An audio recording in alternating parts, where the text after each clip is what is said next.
Okay, let me start by giving you just a brief background of why I'm involved in typology. For one thing, the very first moment of my exposure to Jung's typology, well, let me put it this way, to Jung's psychology was through typology. I was going through a considerable stressful time at a period in my life when I was in the Dominican order. I was preparing for the priesthood back in 1956. And life in a seminary is very stressful. People don't teach you that when you go in because you give up so much exterior things, and you're faced with the soul, with psyche, in a way that you hardly ever are in ordinary life. At any rate, I was going through a stressful time, and fortunately, synchronistically, a Jungian analyst was there from England, Victor White, who was the first outstanding theologian who took Jung very seriously, and they began to dialogue, and in fact, Victor spent summers at times with Jung. And then in 1951, Jung wrote his answer to Job.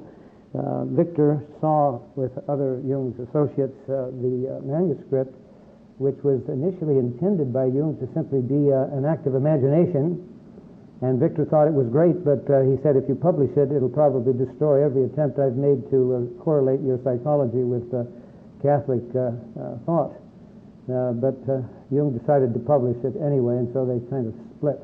Meanwhile, in 1953, the English translation came out, and Victor White, now seen to be associated with this crazy psychologist and psychiatrist who was arguing with God, which presumably nobody's supposed to do, but Job was doing it, and a few other of the great figures in Scripture were doing it.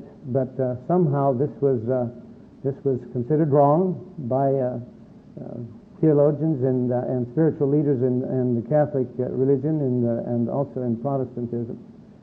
So Victor was banished to California, and that's how we got him.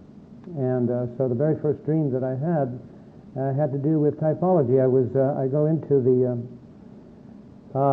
office of the studium, our house of studies as we called it, and I'm supposed to be filing Brother X's papers. And I opened the file drawer, and out come a bunch of Valentines, one of which was a magnificent red one, and beautifully painted, and I'm fascinated by that. And while I'm looking at that, Brother X walks in, and he's very angry at me because I'm not filing his papers. And when Victor saw that, he asked me about Brother X, and what emerges from, let's say, the terminology of Myers-Briggs, though we didn't use the J and the P back in those days, was that Brother X was a ESTJ. He was a tough-minded guy who memorized one language after the other, lived very much outwardly, and that was the persona that I had adopted since I, as a little kid, not being able to speak English. I spoke only Italian, went to my first year of grammar school, and was a first-year dropout. So I had a kind of a deep dual cultural wound, if you will, that caught up with me 35 years, I should say about 30 years later. And so he said to me, my dear John, you've been living the wrong typology all these years. Your intuitive feeling, for certain, you're probably in the middle of extroversion and introversion, and I didn't understand what that meant. So I suppose that I've been deeply affected and haunted by the possibilities of typology for many years, and what began to happen in the late 70s and 80s is that there was one particular event that was important, and that is that I read an article published in the fall 1977, Psychological Perspective, entitled Psychology Revisited. And I want to give you just a brief picture of what this led up to.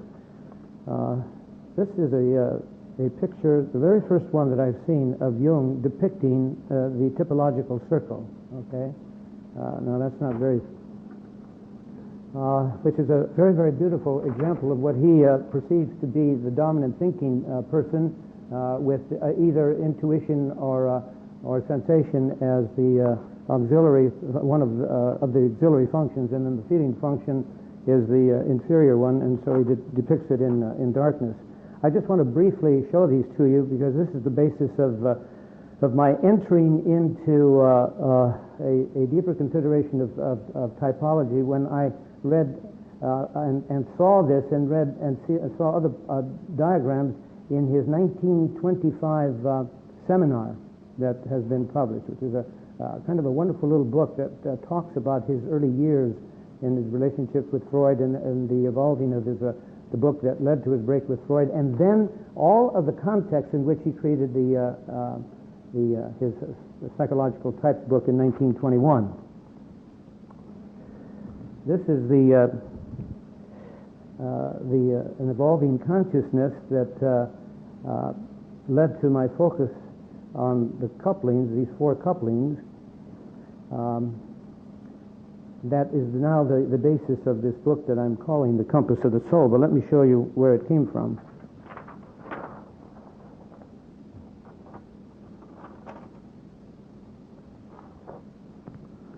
This 1977 article was written by Humphrey Osmond, and I call this, and others, I call it the Osmond Group.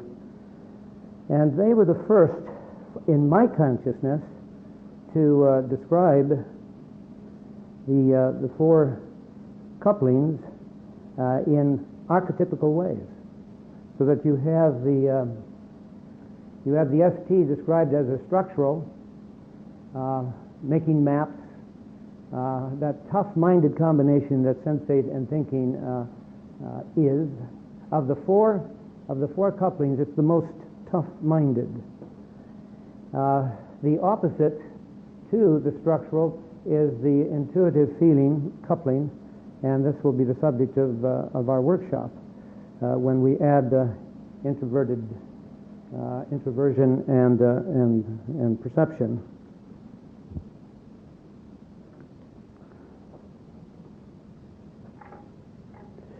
Now, I want to expand on this just a bit before I show you one more.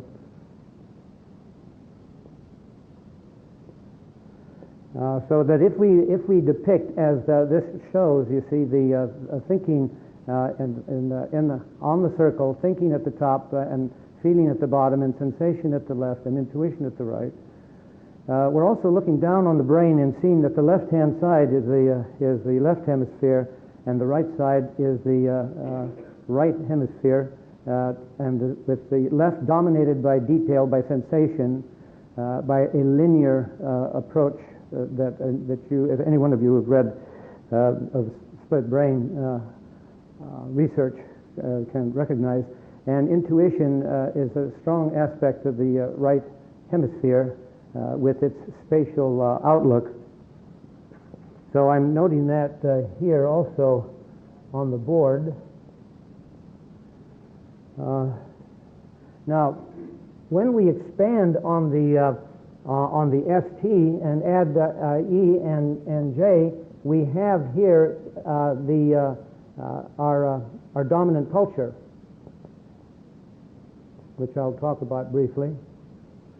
And again, if you have any questions about this, I will describe what I perceive to be the characteristics of our dominant culture, and it'll be interesting to see how you view this. And here is the opposite, which I call the counterculture, INFP. And Psyche will certainly represent this, as will Eros represent this. And we'll see that further. Over here we have in the right upper quadrant the NT, and this, if we let's say make this into a Jungian type, and they also called it the ethereal, which is a beautiful name for the for this combination. Jung was an INTJ, and in my view, this is the function of Aphrodite in the Psyche-Eros myth. Okay?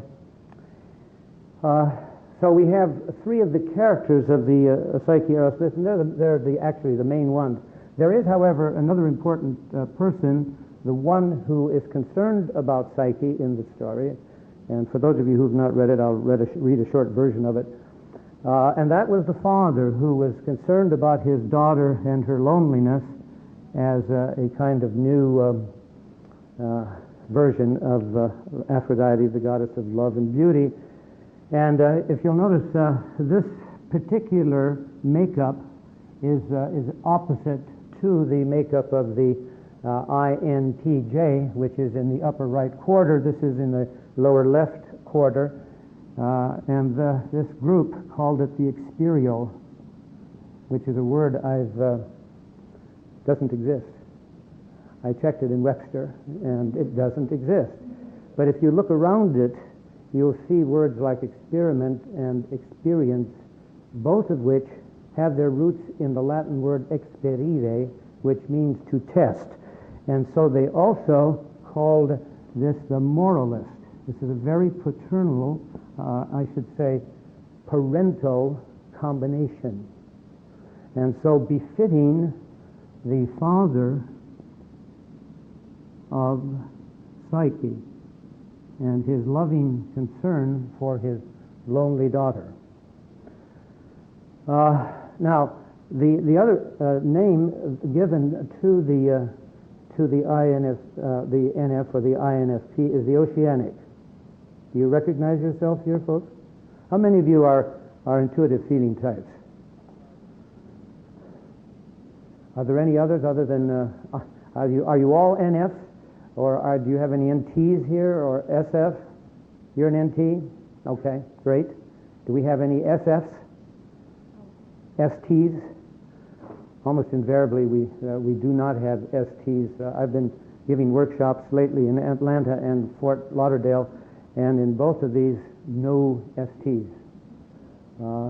And when you... What was it?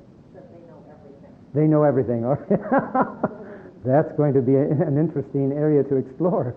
All right, so are there any questions about this picture? Now, what I wanted to simply say to you is to see typology opening, as it were, it's the breadth of its possibilities in an archetypal way was deeply moving to me, and this became the basis of a growing research that evolved slowly.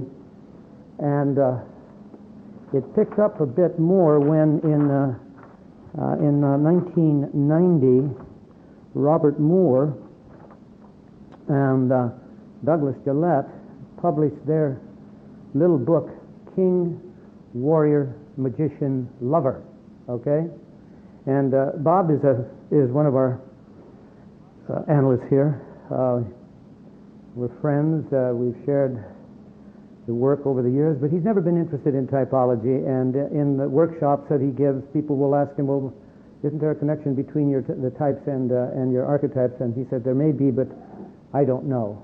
And so when I shared this with him, he was quite pleased, because there is a coming together, you see, of the kind of research that he and Gillette did in all kinds of world cultures, where they perceived the importance of these four particular archetypes, which incidentally are in the Jungian tradition. In fact, the very first development of these four archetypes, somewhat demonstrated differently, was in the work of Tony Wolff in I believe it was a 1935 article, and Jung comments about some aspects of this, but he personally didn't expand on these kinds of ideas.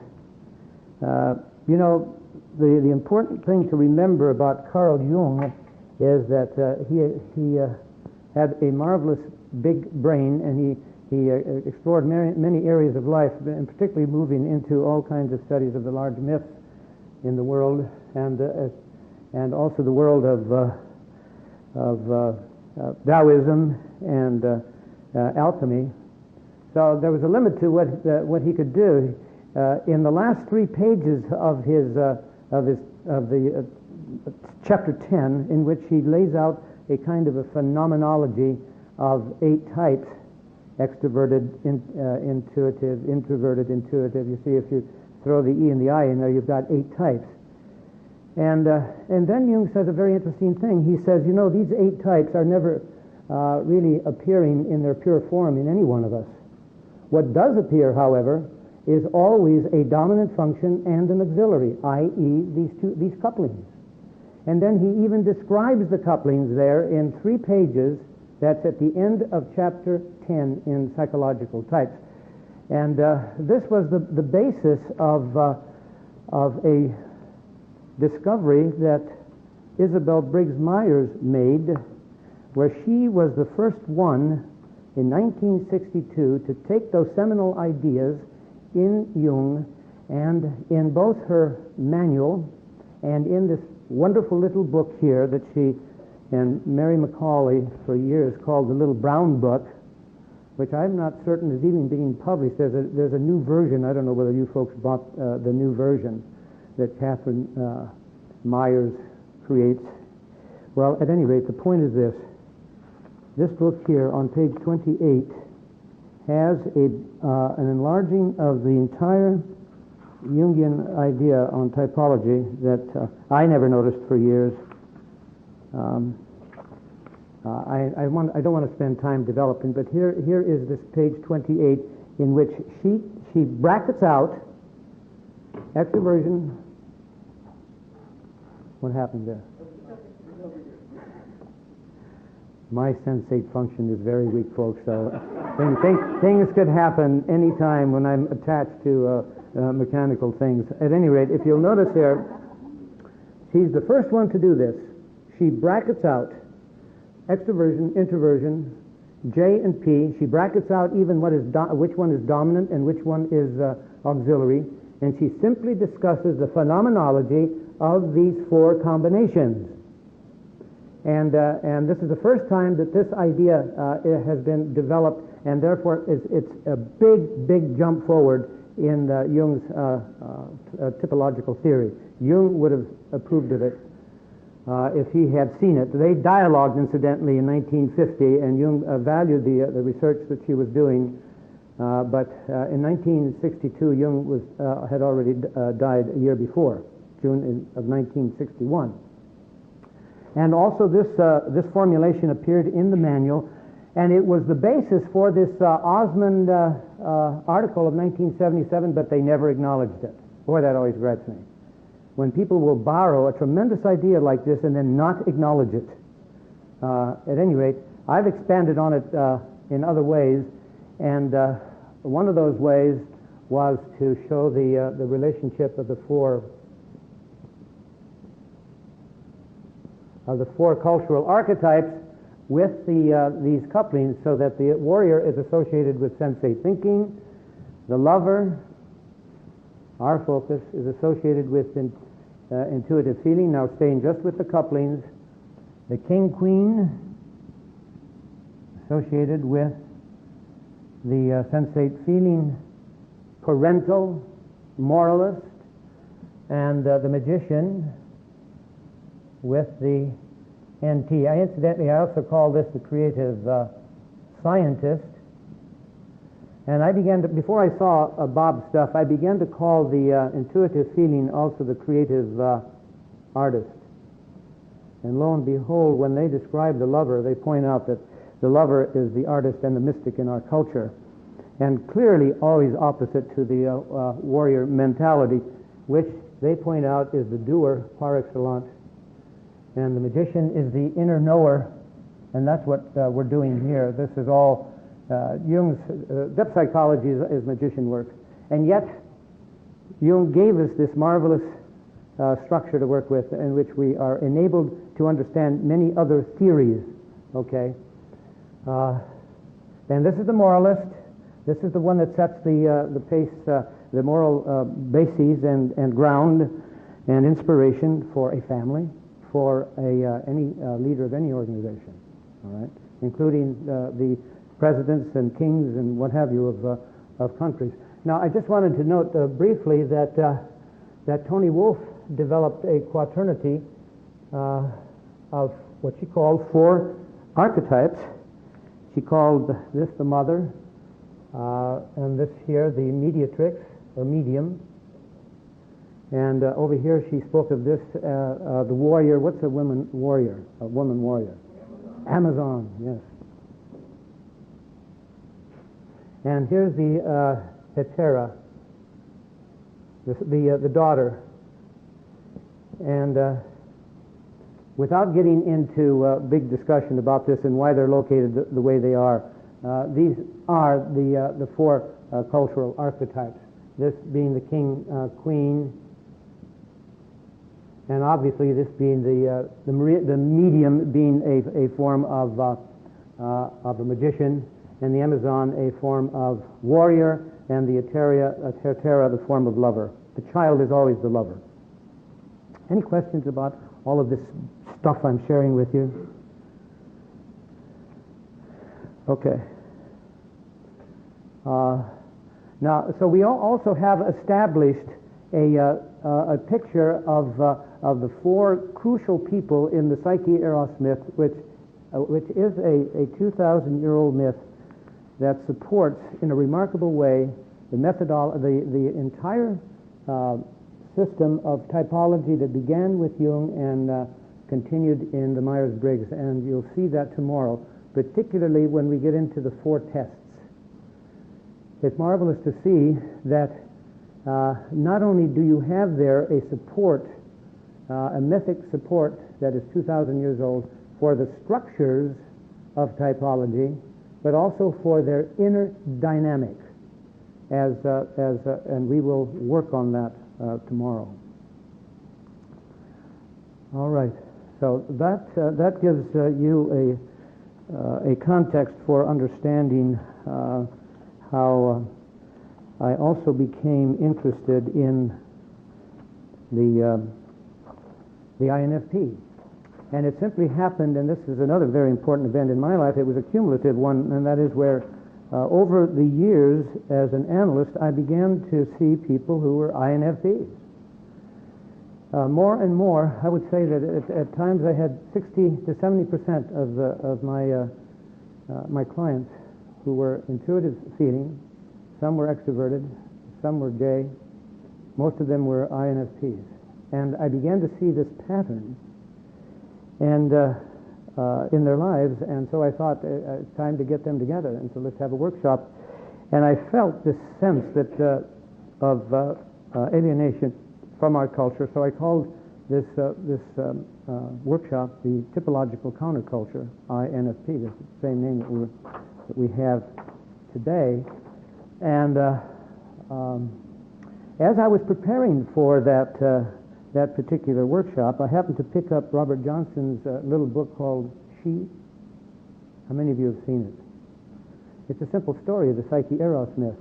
And I, for whatever reason, again, other than good old synchronicity and its amazing and magical properties, I was captured by it immediately and read it through quickly, and I realized this is the archetypal story of folks who are introverted feeling, introverted intuitive feeling. Some of you are J's, some of you are P's. But certainly, for certain, the INFP, and we'll see that when we work with it tomorrow. The last chapter of my book I called our national ESTJ pathology, to give context for what we are doing with our INFP. Now, let's see, can you see that? I don't want to spend much time with it, except that this is the setting for the work that we're going to be doing with our own makeup. Now, I need to emphasize something very, very strongly here. I'm not demonizing the ESTJ. Every type is as good as the other. Every type has intrinsic value. We could spend all night just talking about the value of the positive values of the ESTJ culture. But anytime you have one-sidedness, okay? Anytime you have an unbalance in an individual or in a culture, you're going to have problems. And Jung talks about it in this very crude way, I should say rude way. He characterizes any kind of typological one-sidedness barbarism. And an INFP national pathology would be just as barbaric, or any of the other 16 types. So I note here that the warrior's work focuses on, these are key words: competition, strength, control, a parts approach, quantity, the literal is stressed. And it tends to downgrade the moralist's parental love with its concern for social justice, teamwork, blessings, caretaking, and it ignores the creative scientist's capacity to pray, which means to perceive the value of all existence. That's the first kind of prayer. The Lord's Prayer begins with valuing existence by honoring the Creator. Then comes the prayer of petition, which is the second part of the Lord's Prayer. The creative scientists, the NT is holistic, has big visions, is ecological, envisions transformations, is systemic, and all of that tends to be ignored by a rigid one-sidedness, okay?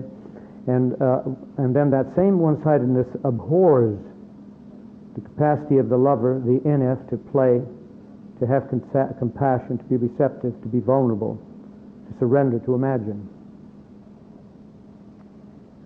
And it's in this context, therefore, that you and I focus on the ESTJ and the INFP and the struggle that those of us who are intuitive feeling, who have introverted leanings also and perceptive leanings, how we struggle in our society. Now, the reason why I gave you, all of you have these two, don't you? The ESTJ, as described by Isabel.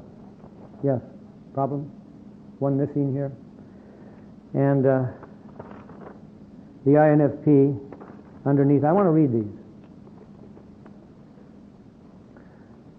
And let this just be a kind of a meditative moment, so you just listen to this as she describes the ESTJ. This is as positive and as normal an ESTJ you could possibly have, because again, that was her focus. Only secondarily did she begin to focus on development. The first thing she wanted people to do is to find who they were in their innate makeup, typologically. That was the core of her entire work. She was passionately involved in that because she said most of the psychologies focus on the negatives. And how in the world are you going to heal if you don't know your solid ground? And this is one way to get to it. You see, what other system has this kind of pragmatic clarity? And indeed is proven to be so practical throughout the world. You know how many Myers-Briggs surveys were sold last year? Over 2 million. They went all over the world. And roughly a similar number the previous year, and so millions and millions have gone out. The number of surveys that are now in the research bank at the Center for the Application of Psychological Types is over 800,000. All right, here, I'm going to read it. ESTJ people use their thinking to run as much of the world as may be theirs to run. That's quite a strong statement. You know, and power can, as we know, can lead to the corruption of power. They like to organize projects and then act to get things done. There's the doer, the warrior, who, as you look carefully at the cultural description of the warrior, which is the ST in Moore and Gillette, the big focus of the ST is getting things done. And we better develop that in order to complete our projects, and I'm sure most of you have in your own way. Reliance on thinking makes them logical, analytical, objectively critical, and not likely to be convinced by anything but reasoning. They tend to focus on the job, not the people behind the job. So this is a hard-nosed outlook. You know, when I was in management, I always needed, as an assistant manager, a tough-minded, sensate thinking type, and I picked one because I had a dickens of a time firing anyone. I was too subjectively involved in their lives. And indeed, I helped to keep some of them in, and rather than to fire them, that indeed my assistant manager would immediately say, they don't fit in the system, kick them out. And I'd say, well, wait, let's see if we can work it out. But I must admit that most of the time, eventually, I would have to let certain ones go. They like to organize facts, situations, and operations related to a project, and make a systematic effort to reach their objectives on schedule. So time is very important. In fact, research shows that of the 4 quadrants, okay, of the 4 couplings, the most sensitive to time and staying on time is the ST, and counterclockwise it gets less and less. Okay, so when I say counterclockwise now, look at the top there, ST, SF. The SFs will get into it, but then they get caught in detail, and so they can foul up their time for that reason. The NFs begin to forget about time. The NTs are up in, they are the greatest of the space cadets. That's why the term ethereal is so applicable to them. You see that? Anyway, research shows that interesting movement in the counterclockwise circle, which incidentally is also the circle of creativity. They have little patience with confusion or inefficiency, and confusion is very much the lot of us NFs. We love chaos, and we better if we're going to be artists. Incidentally, the research shows that most of your fine artists are intuitive feeling types, invariably. So they have little patience with confusion or inefficiency, and can be tough when the situation calls for toughness. They think, incidentally, Isabel, who wrote this, guess what her typology was? Does anybody have a guess? Yes, INFP. And so is Mary Macaulay, who joined Isabel as a PhD clinical psychologist, and began to put all of Isabel's stuff on a computer, and also lined up the CPP, a new, very vital organization publishing psychological testing. CPP, I can't remember their full name. Does anybody remember their full name? At any rate, they're in Palo Alto. Consulting Psychologist Press, that's right. And Isabel also was an IN and is an INFP. Mary Macaulay. When Isabel died in 1980, Mary Macaulay became the president. Pardon, please?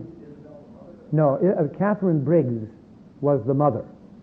And Catherine was interested in Jung's psychology in the first 2 decades already of this century, and when he wrote his 1921 book, she had already been researching, because of her interest in biography, interested in human types. And she had come up with 4 types that were quite similar to, if you will, 4 archetypes.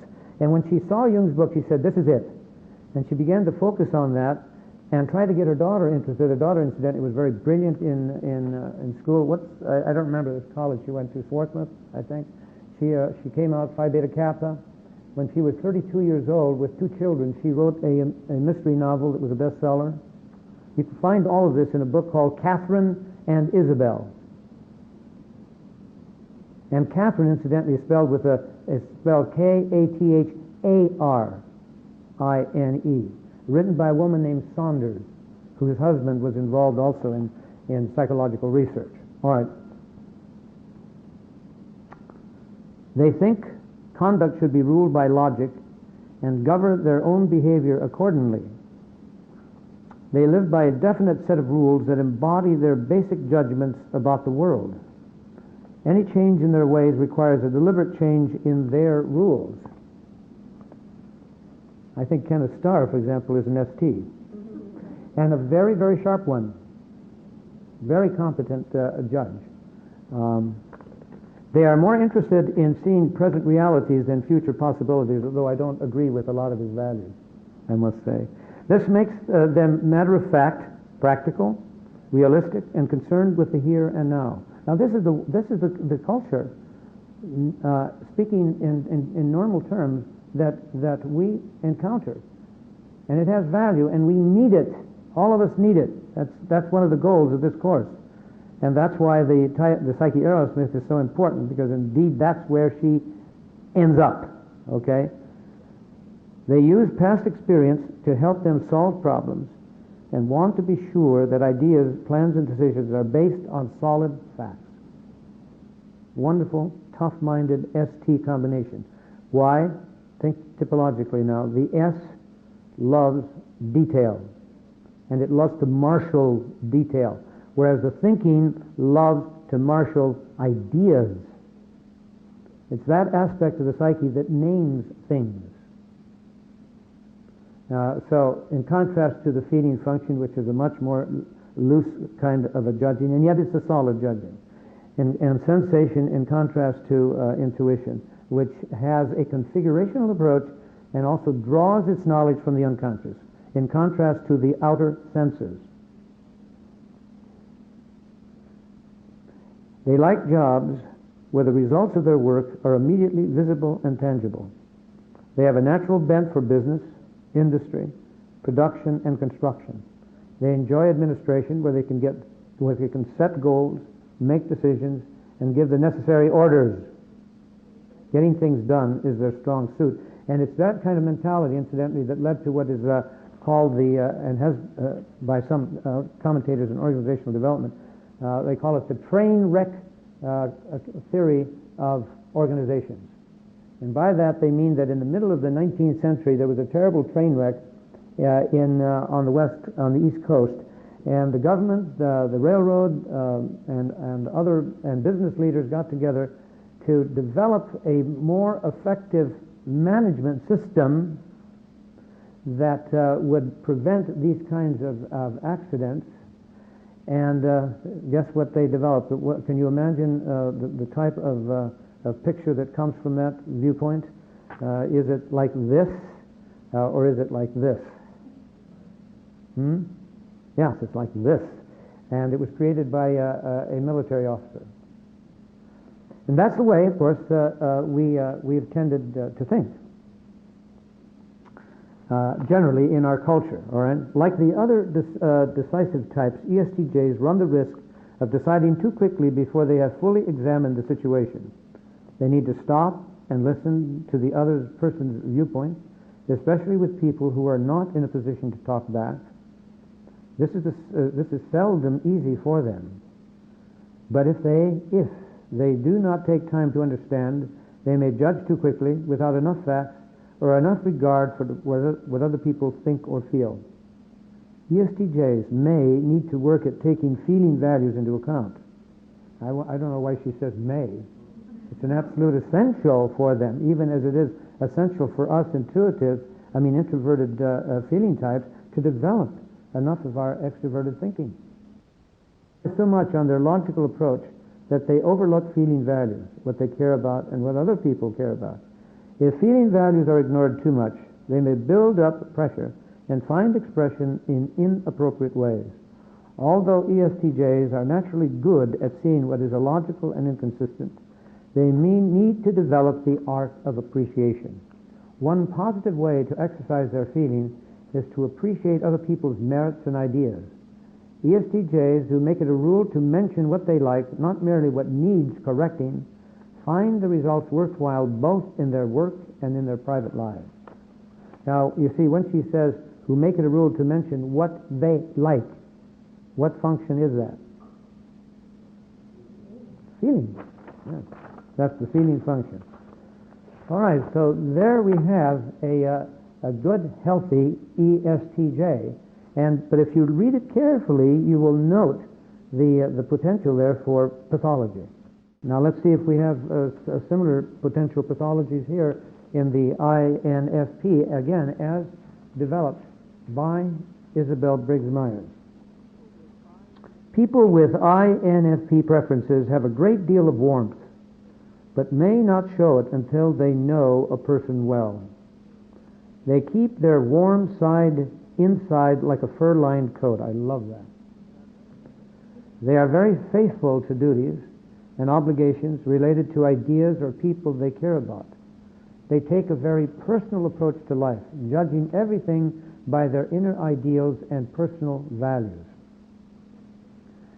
They stick to their ideals with passionate conviction. So there's a lot of strength in that. Listen to that. Although their inner loyalties and ideals govern their lives, they find these hard to talk about. Their deepest feelings are seldom expressed. Their inner tenderness is masked by a quiet reserve. However, INFPs will express them, these deep feelings in writing, in poetry. Probably one of the greatest was Emily Dickinson. Also, how about Janet Frame? How many of you are aware of Janet Frame and her poetry and her short stories? Have any one of you seen An Angel at My Table, the movie? That was quite a powerful movie about a New Zealand poet and story writer who ended up in mental hospitals, some of which she stayed in at times because she wanted her mentor, whom she loved, and who would speak to her about intellectual things, and was just discovering Freud, and so they would have these wonderful discussions. But she was so introverted that at one point they were planning a lobotomy. And fortunately, she was writing short stories and sending them out to her sister, and sister put them together and sent the short story booklet to the national contest in New Zealand, short story writers, and she won first prize. And the superintendent of the hospital saw that this Janet Frame had won and asked her, "Are you the same Janet Frame?" And she said yes. And out she went from the hospital and away from that lobotomy. Now that is an historical fact. She reports it in her autobiography.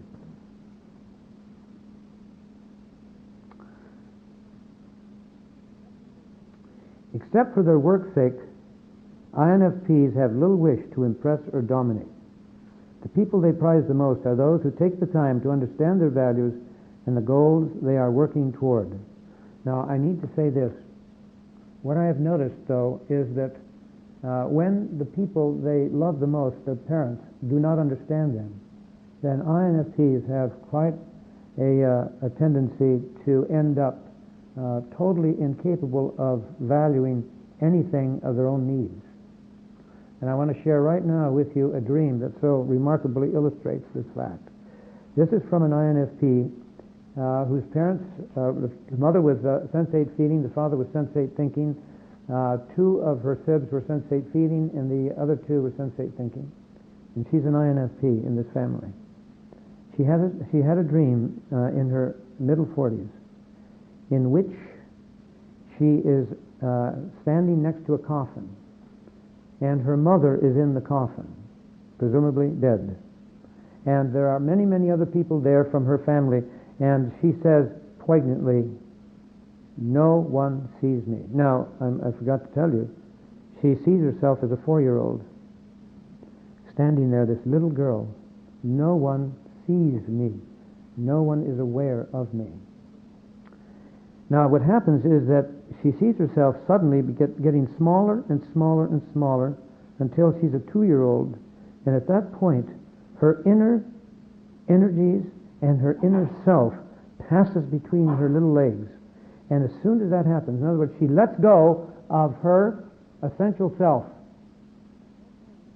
And at that moment, Mother wakes up, and she realizes, I must be a servant to Mother for life. Now that is the pathology of the INFP. This surrender of one's identity to the power of a sensate thinking or sensate feeling person. And principally, and so subtly, this overlay of our ESTJ culture. Their main interest lies in seeing the possibilities beyond what is present, obvious, or known. They are twice as good when working at a job they believe in, since their feeling puts added energy behind their efforts. And boy, is this true. They want their work to contribute to something that matters to them, human understanding, happiness, or health. They want to have a purpose beyond their paycheck, no matter how big the check. They are perfectionists whenever they care deeply about something. Now, I hope that by that Isabel meant that they value, that you folks, that I value not so much perfectionism as excellence. I think that's what she means. Because that word perfection has some serious aspects to it. And that's why one of our great writers, Marion Woodman, whom I'm almost certain is an INFP, wrote a book entitled The Addiction to Perfection. Addiction to Perfection. INFPs are curious about new ideas and tend to have insight and long-range vision. Many are interested in books and language and are likely to have a gift of expression. With talent, they may be excellent writers. They can be ingenious and persuasive on the subject of their enthusiasms, which are quiet but deep-rooted. So you folks extrovert in a quiet way. And we will see in the Psyche-Eros myth how beautifully that idea comes out in the story and its symbolic expressions. They are often attracted to counseling, teaching, literature, art, science, psychology. She should have probably have added spirituality. When I tested, I was teaching in 1991 and 1992 with Matthew Fox when he was here at Mundelein, and with his graduate program in creation spirituality. How many of you have encountered his ideas? Quite a number of you. Guess his typology, INFP. And also one of the really great, I think one of the great minds to come out of his work, Brian Swim, who wrote with Thomas Berry the Universe Story, which is a story of evolution from the standpoint of both science and spirituality. Anyway, I tested two of the graduate classes in those 2 years, over 80 people, and 93% of them were intuitive feeling types. Extrovert, introvert, judging, perceptive, but NFs, 93%.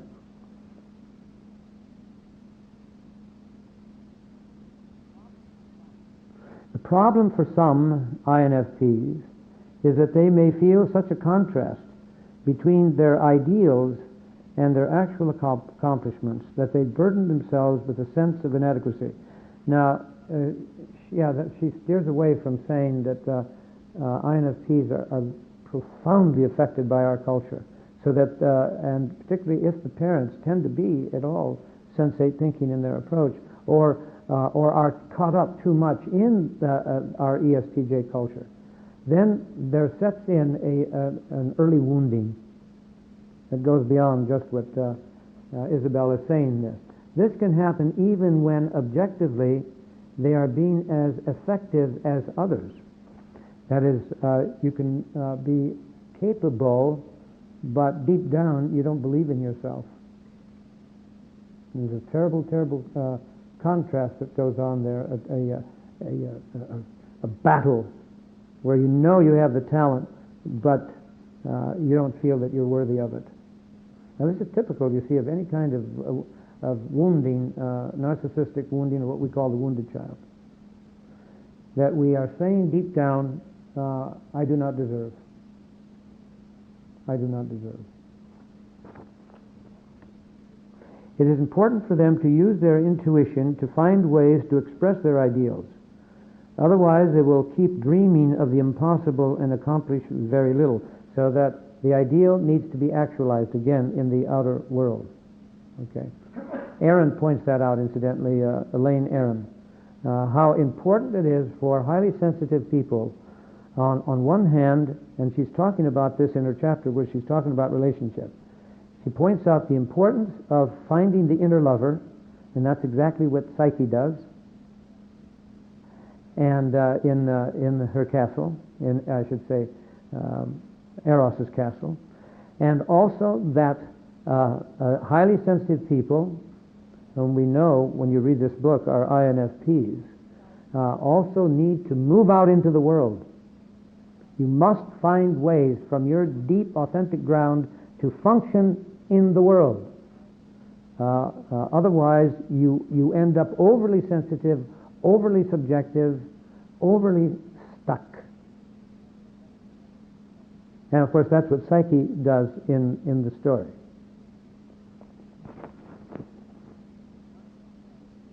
If they find no channel for expressing their ideals, INFPs may become overly sensitive and vulnerable, with dwindling confidence in life and in themselves. There it is. Whoa, how time flies. I think it's time to take a little break, okay? And then when I come back, I want to read to you a short version of the INFP story. I should say the Psyche-Eros story. And then we will pursue look at some of the traits that characterize the INFP. And if we have time, we'll begin to move into Psyche up there, dealing with the outer culture, and forced into a false persona. Maybe we will be able to also begin to see her in the castle, but whatever. We've started our workshop, and we will continue tomorrow morning. Wherever we stop tonight, we will continue tomorrow morning. Let me read a poem by Hermann Hesse from his Journey to the East that I think evokes the person of Psyche in a lovely kind of way. She who travels far will often see things far removed from what she believed was truth. When she talks about in the fields at home, she is often accused of lying.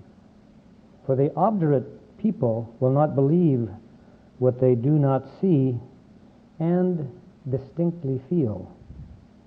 Inexperience, I believe, will give little credence to my song.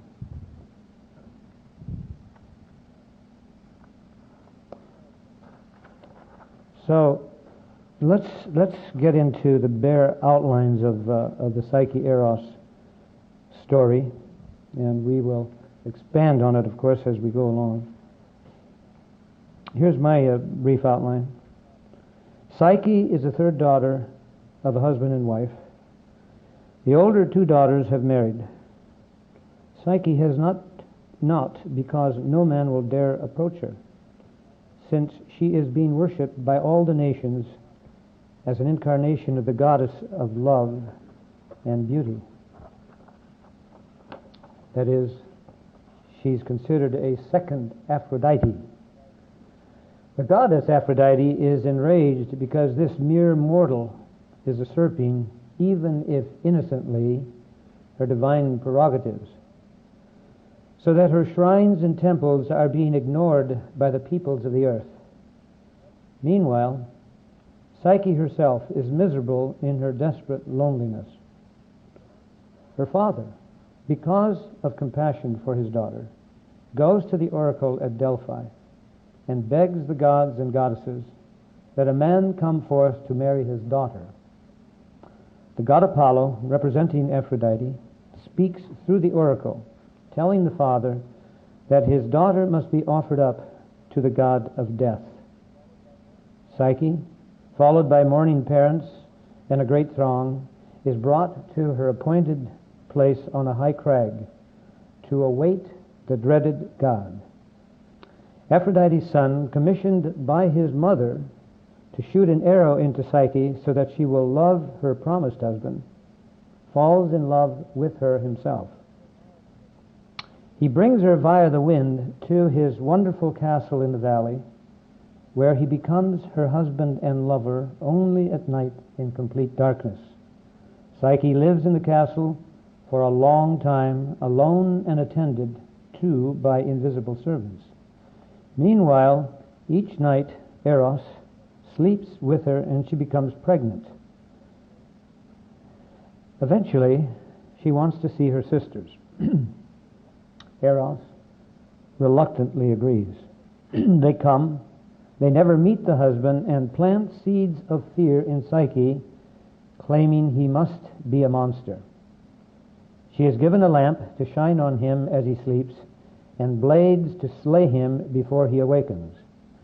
When Psyche does light the lamp, she sees his beauty and loves him even more. Oil from her lamp, however, spills on his shoulder. He awakens as he feels the pain, feels betrayed by Psyche, and mournfully leaves. Psyche tries suicide by throwing herself in the river. The river Styx, but the river will not allow it. The waves throw her back out. She has a destiny. The god Pan, standing nearby, tells her to pursue Eros, that he still loves her. So she goes off on a journey, the details of which are not important for our purposes here. However, in her trek she does meet each of her sisters, to each of whom she says Eros wants her for a bride. That is, each sister. Now this is the treacherous side of Psyche. Each one subsequently throws herself off the cliff, as indeed they have been allowed to be taken by the west wind down to meet Psyche, but in this case they're expecting the wind again to carry them down, and each are destroyed on the rocks below. Psyche is finally captured by servants of the enraged Aphrodite and brought to the goddess's castle. There Aphrodite challenges Psyche with 4 tests, each of which must be accomplished in a given time frame or face certain death. Psyche plans suicide after being given each challenge. That's part of that sensitive aspect of the INFP. After each challenge, she threatens suicide, but she is aided in meeting each test with the help of the first, ants, the second one, reeds, the third, an eagle, and finally, a tower, in that order. Now, parenthetically, I want you to think about these helpers. This is all help from up to a point from the unconscious. And I want you to think tomorrow, particularly, about why it is that the last helper is a tower. What is the significance of that?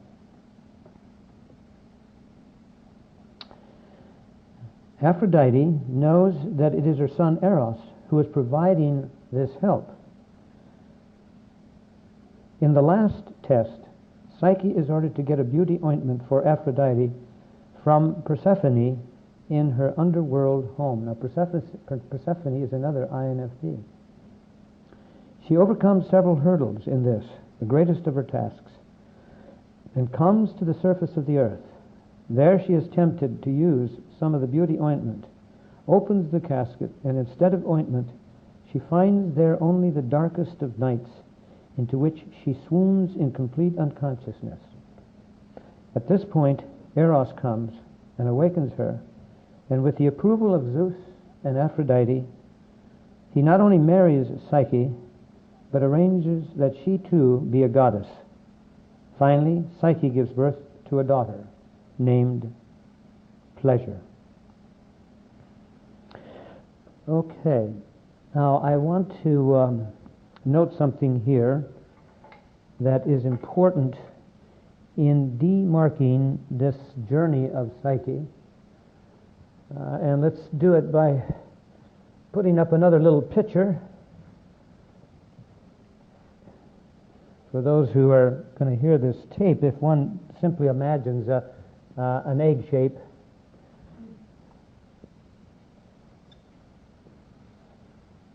okay, with the a part of the top cut off and the part of the bottom cut off, so that the top is the ESTJ world and the bottom is the INFP, so that the first stage of life is one in which we all come out of this very, very sensitive INFP place, all of us.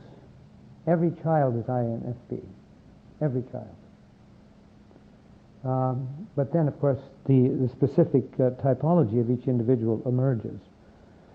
And we all must, in the first stage of life, enter into the tough demands of the ESTJ world. Now, for those of you who want to do a little further research on this, in volume 8 of the collected works, there's a little article entitled "The Stages of Life." And there you will get a description of the first stage of life and the second stage of life. Now, Jung never mentions typology here, but the two are described in typological terms, okay, without using the language. You understand what I'm saying? He talks about the first stage of life as all being a challenge to function in the external world, not only in finding a partner, that takes aggressive action, finding the right job, putting your children in the best schools, helping children find work. All of this good, tough ESTJ task, okay? And incidentally, please keep in mind that the 4 quadrants are at work here, because you see, in this first quadrant of life, what are we dealing with? In this SF place, we're dealing with the parents, aren't we? And also parent-type individuals in schools, so also teachers. But increasingly, of course, as we go to school, we move more and more into a sensate thinking world. We have to learn the grammar. We have to learn math. We have to learn all the practical arts in order for us to survive in the world, right? So you see, we're observing typologically a life process. Now, what happens is that some of us, and very rarely, some of us will move into the second stage of life and begin to find deeper philosophical views, you know, theological views, etc., and then finally come down into the ultimate task of life, which is to love ones. Let me read a poem by Hermann Hesse from his Journey to the East that I think evokes the person of Psyche in a lovely kind of way. She who travels far will often see things far removed from what she believed was truth. When she talks about in the fields at home, she is often accused of lying, for the obdurate people will not believe what they do not see and distinctly feel. Inexperience, I believe, will give little credence to my song.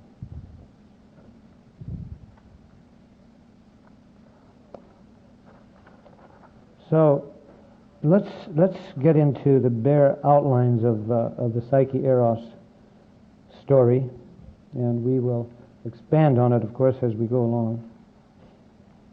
Here's my brief outline. Psyche is the third daughter of a husband and wife. The older 2 daughters have married. Psyche has not because no man will dare approach her, since she is being worshipped by all the nations as an incarnation of the goddess of love and beauty. That is, she's considered a second Aphrodite.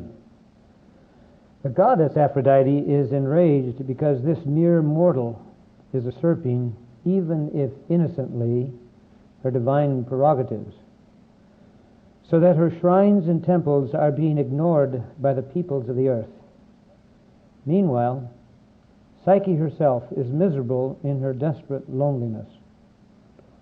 Her father, because of compassion for his daughter, goes to the oracle at Delphi and begs the gods and goddesses that a man come forth to marry his daughter.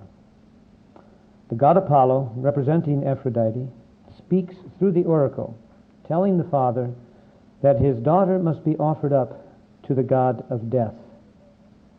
Psyche, followed by mourning parents and a great throng, is brought to her appointed place on a high crag to await the dreaded god. Aphrodite's son, commissioned by his mother to shoot an arrow into Psyche so that she will love her promised husband, falls in love with her himself.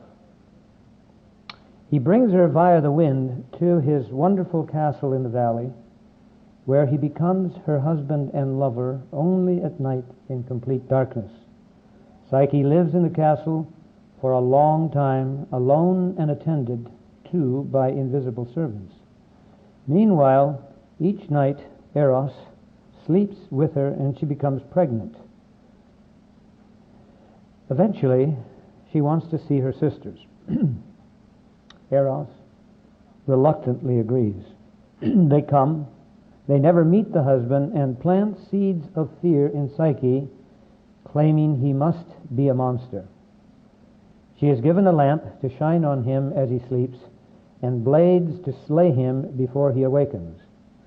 When Psyche does light the lamp, she sees his beauty and loves him even more. Oil from her lamp, however, spills on his shoulder. He awakens as he feels the pain, feels betrayed by Psyche, and mournfully leaves. Psyche tries suicide by throwing herself in the river. The river Styx, but the river will not allow it. The waves throw her back out. She has a destiny. The god Pan, standing nearby, tells her to pursue Eros, that he still loves her. So she goes off on a journey, the details of which are not important for our purposes here. However, in her trek she does meet each of her sisters, to each of whom she says Eros wants her for a bride. That is, each sister. Now this is the treacherous side of Psyche. Each one subsequently throws herself off the cliff, as indeed they have been allowed to be taken by the west wind down to meet Psyche, but in this case they're expecting the wind again to carry them down, and each are destroyed on the rocks below. Psyche is finally captured by servants of the enraged Aphrodite and brought to the goddess's castle. There Aphrodite challenges Psyche with 4 tests, each of which must be accomplished in a given time frame or face certain death. Psyche plans suicide after being given each challenge. That's part of that sensitive aspect of the INFP. After each challenge, she threatens suicide, but she is aided in meeting each test with the help of the first, ants, the second one, reeds, the third, an eagle, and finally, a tower, in that order. Now, parenthetically, I want you to think about these helpers. This is all help from up to a point from the unconscious. And I want you to think tomorrow, particularly, about why it is that the last helper is a tower. What is the significance of that?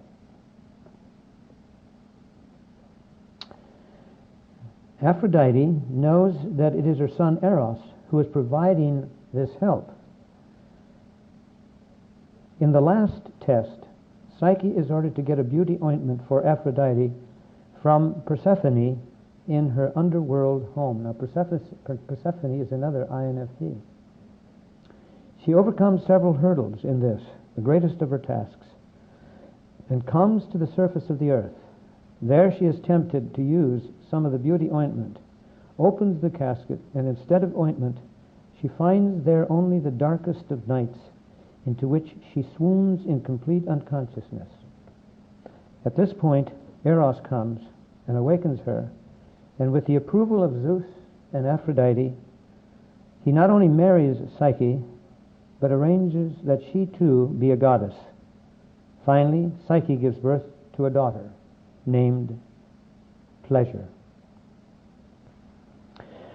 Okay, now I want to note something here that is important in demarking this journey of Psyche. And let's do it by putting up another little picture. for those who are going to hear this tape, if one simply imagines an egg shape,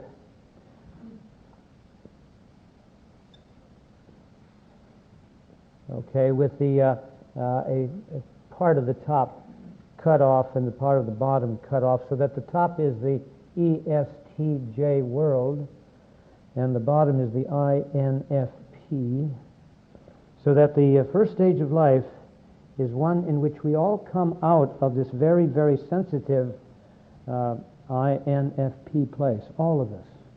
Every child is INFP, every child. But then, of course, the specific typology of each individual emerges.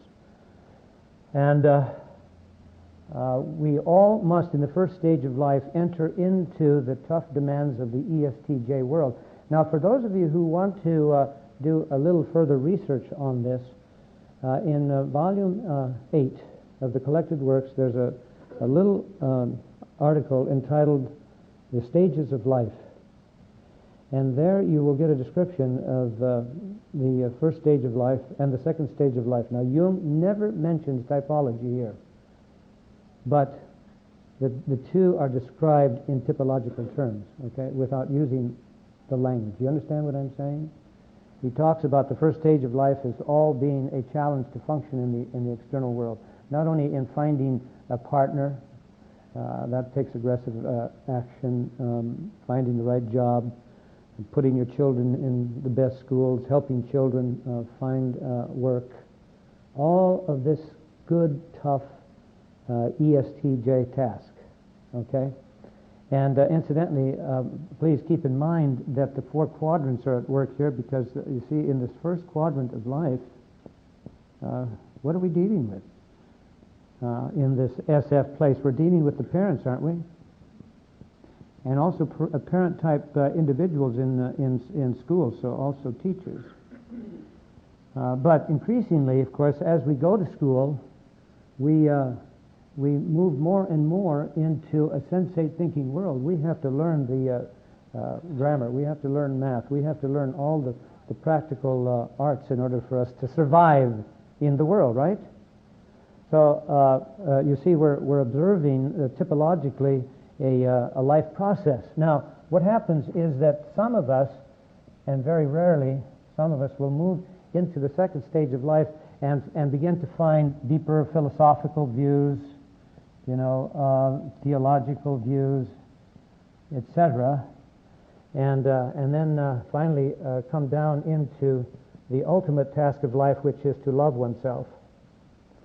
Now, what happens to most of us, however, is that we take a plunge. We go through a midlife crisis, or we go through any kind of a crisis.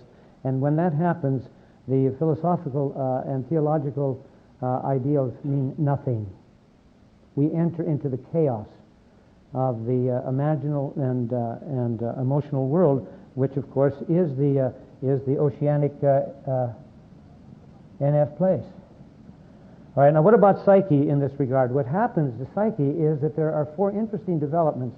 We're talking about her being appreciated as the goddess, the visible, if you will, the incarnate goddess of love and beauty. So as first stage of life development for her, she is pushed into this outer persona, that is, she is perceived as the outer beauty. See that? The world wants to see her and wants her to function as this outer beauty. They want to appreciate her very specifically in a very sensate way, and indeed they name her, they name her the new Aphrodite, and they expect her to stay, Jay, in that particular role. See that?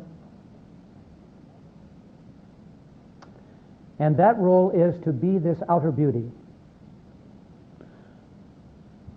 Now, when she takes a plunge, which she does, into the castle, she experiences the inner lover.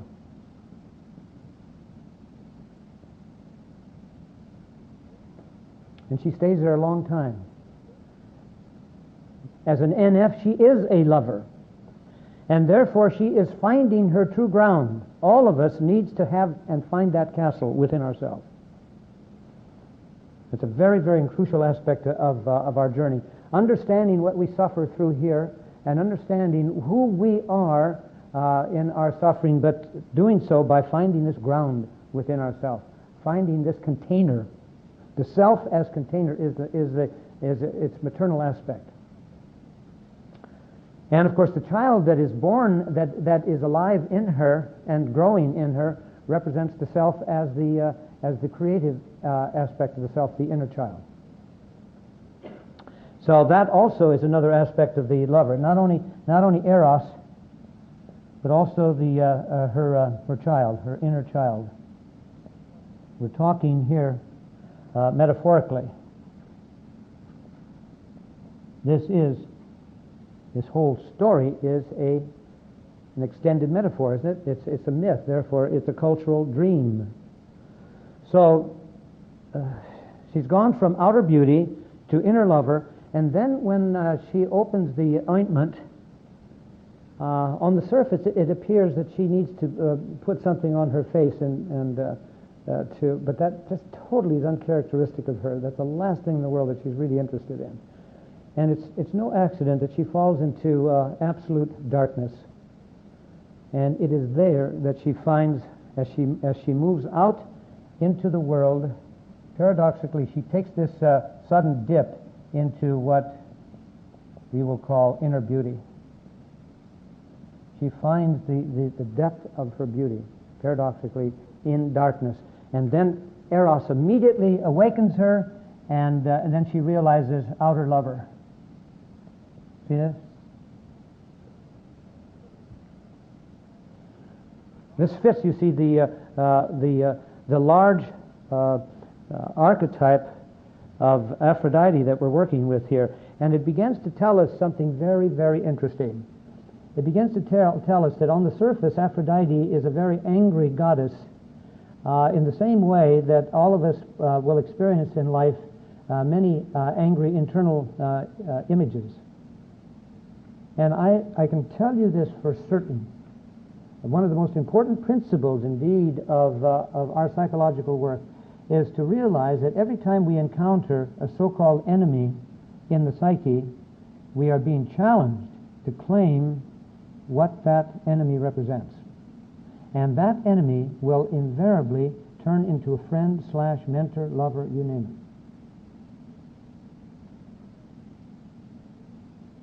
it. Aphrodite is the magician doing the work of enabling Psyche to realize individuation. Now this is very, very important underlying assumption based upon Jung's understanding of the dynamic of the great stories that we must keep in mind. Do you have any questions about this? Because this is very, very crucial. And I'll ask you this question right now. Where do you find a similar process in Scripture?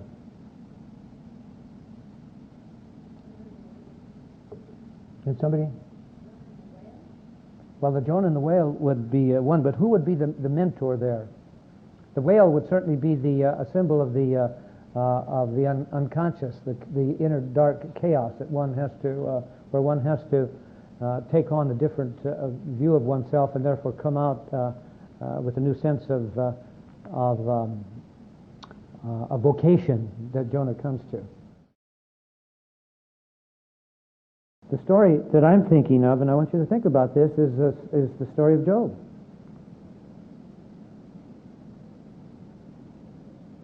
How does it begin? It begins with a dialogue between God and Satan, the son who wanders the earth. And God says, "What do you think of my servant Job? And as you wander the earth," and Satan's response is, "Well, you've never tested him. You fenced him in. Let's really challenge him." Now, who is Satan in this? Some entity that exists separate from God? or that aspect of God who challenges us.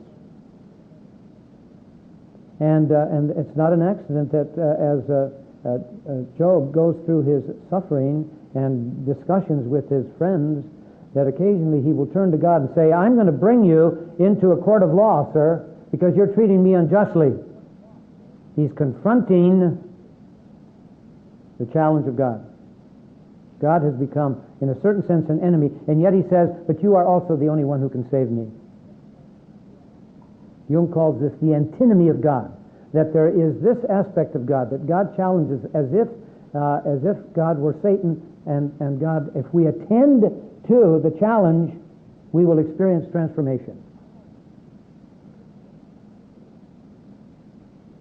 In fact, the young man, the last one, after the three elder men speak, says to Job, you know, I still don't go with your argument that you're innocent, but I need to at least say this to you. Why don't you turn to your dreams?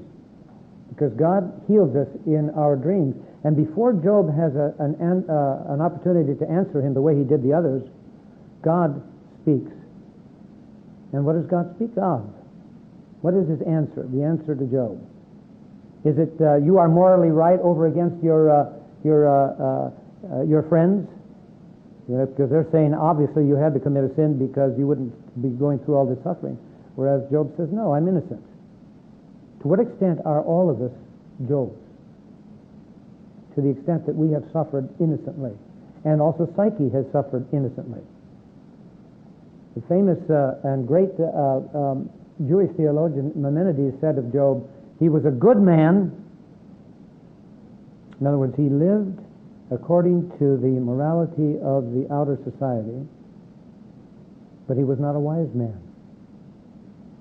And individuation is a realizing of the fundamental wisdom that is in us and in the universe. Any questions about that? This is what happens to Psyche, too. Something very, very similar goes on in this story. And Aphrodite represents, you see, the challenge of God for that wherein Psyche is stuck in a collective social place. And to what extent have you and I been stuck in these collective places? And indeed, to some extent, by the very nature of the fact that in the first stage of life, all of us are challenged, aren't we, to find a place in society. And very often that place is a kind of a compromise, isn't it? It often occurs in marriage, and it certainly occurs to many of us on jobs. That was my problem. That's why I needed Victor White. I had been a production control manager in my late 20s. And after 6 months, I needed a vacation. I was exhausted. I was having nightmares. I didn't understand what was happening to me. Production control manager of Electric Steel Foundry, sending dragline and dipper buckets all over the world. Guess what typology I needed? Did it have anything to do with INFP makeup? Not at all. Not at all.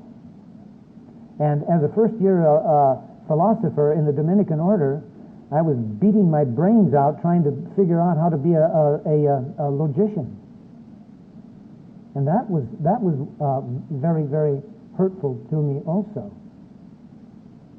Yes? I wonder, talking about adversarial, what happens when addiction? Pardon? What happens when addiction? Well, I mean, that's one of the pathologies, and we'll work with that tomorrow, okay? I know the DSM-4. Now, I had to pass an exam to become a licensed clinical professional counselor. And I treated the exam as if I were learning for the first time behavioral psychology, which indeed this is all about, behavioral cognitive. And it's okay. I learned a lot.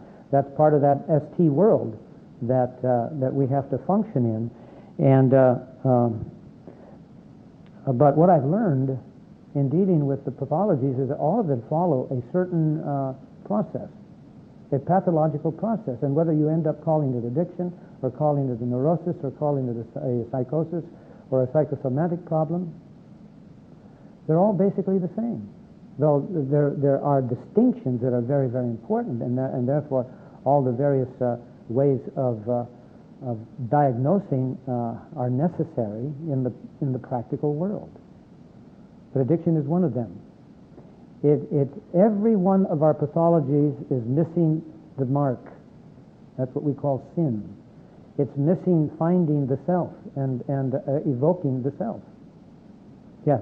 Well, I guess what I'm thinking is somebody come in and they become addicted and depressed, their natural emergence, and use it for substance immediate. Sure. Then what do we have? Mm-hmm. That's something that's trying to adapt to the world. Sure. On one level. Yeah. What else is there? Well, look at. Really the sense of feeling you feel. Well, the feeling is there, but it's blocked. And that's why even in what is called the psychology of narcissism, and you can read it so beautifully illustrated in Alice Miller's little book, The Drama of the Gifted Child, you have two moments in the development of the pathology. The first being that you put up a wall of depression, what is called the wall of childhood depression. When you learn from your folks that they're not attending to your true self. And therefore you have to learn to survive with them. You have to adapt. And but you can't live in that adapted place. It's a very painful place because it's a conflictual one. You are already experiencing the very essence of a neurosis, and that is that there's a conflict between the ideals and the expectations of your society, starting with mom and dad, and yourself. You see, your fundamental self. It's a very, very painful place. It's a very vulnerable place, and so one has to put up another wall. The wall of grandiosity, or what Jung calls in two essays the wall of inflation. And he says there's a play between inflation and depression, and therefore a vicious circle. And Alice Miller lays out that vicious circle. See that? Well, the psyche was forced to live a false persona, and you see that's another false adaptation, if you will, and I also call it illegitimate suffering. And where did I get that term? Because Jung describes neurosis as the refusal to accept legitimate suffering. Now, what is legitimate suffering? Growing pains. All the realities of life that we must encounter. Now, the tragedy is that when we're children, our ego structures are so weak and limited that to the extent that our parents are narcs, that is, narcissistically wounded, then we are going to, again, adapt in some way. Psyche adapts by becoming and letting society view her as the outer beauty, like a Marilyn Monroe. She, in a very real sense, was an exemplar of that dilemma and horrible situation that Psyche was in. But fortunately, she got some help. She got some help from a mentor, somebody who understood depth psychology, i.e. Aphrodite. Does that make any sense? But Marilyn did not have that help. And how many people suffer out there in that outer place?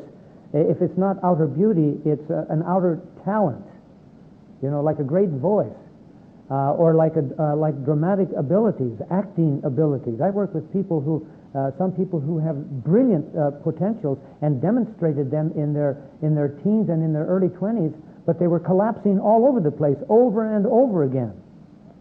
Fortunately, they weren't using drugs like some of the actors and actresses and other performers used to keep themselves going until they finally killed themselves.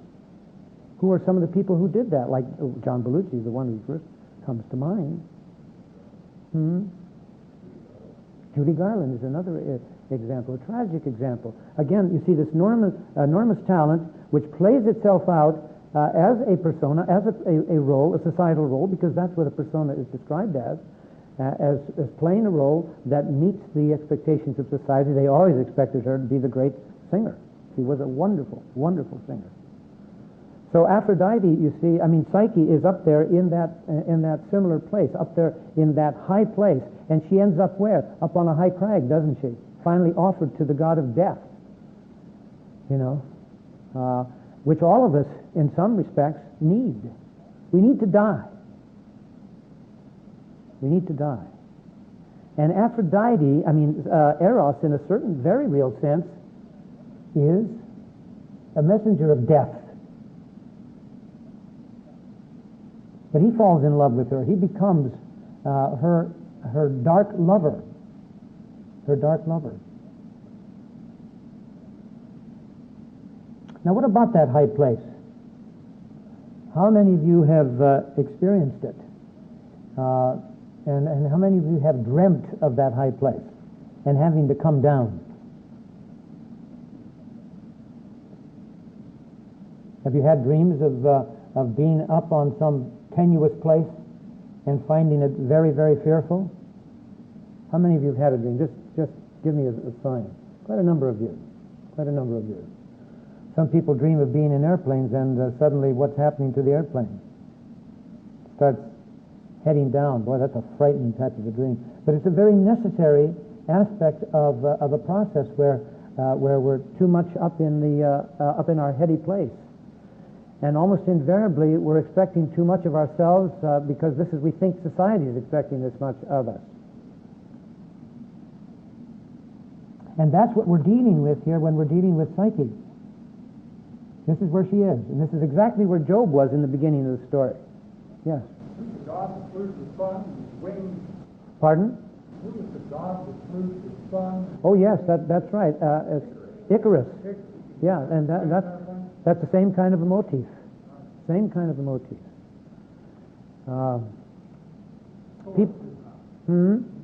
He soared too high, yeah, and he had to come crashing down. There are so many ways in which that journey, and yet it's a very necessary journey. We have to get to the top. Now this is very paradoxical. We have to get to this place where we can function in some way in society. Now, to the extent that we are wounded here in this parental quadrant, you see, we'll get here, but we'll get there in a very frail kind of a state. Now, the classical, I think, example of this is this marvelous little write-up of the only place in Alice Miller's drama of The Gifted Child where she discusses a psychological process that she takes a young man through. How many of you have seen that book, read that book? Quite a number of you. I consider it one of the most valuable little books written on psychology in this 20th century. In this story, this young man is constantly going up a tower, and we'll be discussing the tower tomorrow. But this is an appropriate place to discuss this because we are dealing with a process that all of us participate in, very much like the psyche, constantly struggling to get up this tower. And when he gets to the top, he always feels sad and deserted.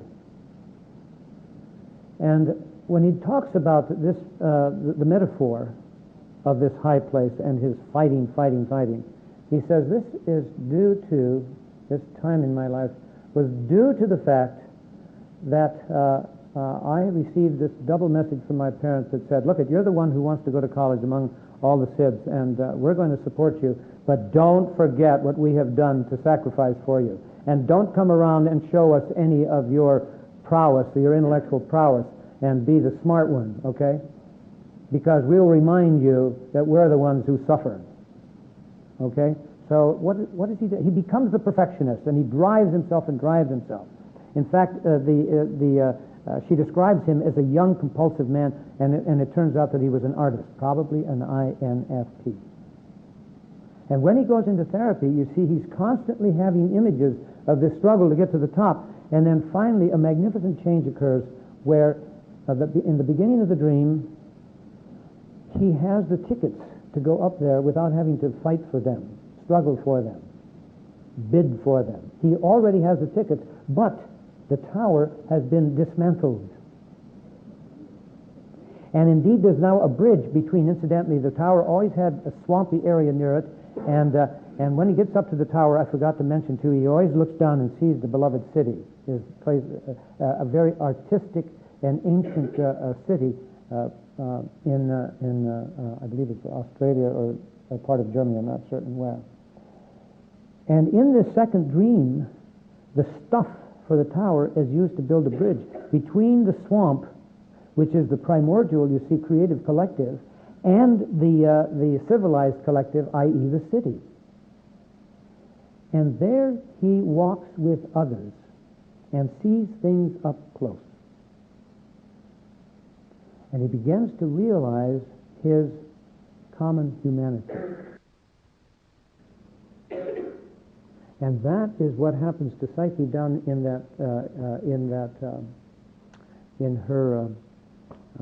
Eros's castle. So we're going to stop now, and tomorrow I want you to reflect further on this high place and how you have learned to come down. And we will start our session tomorrow morning by breaking up into small groups and where you can talk to one another about this aspect of your life.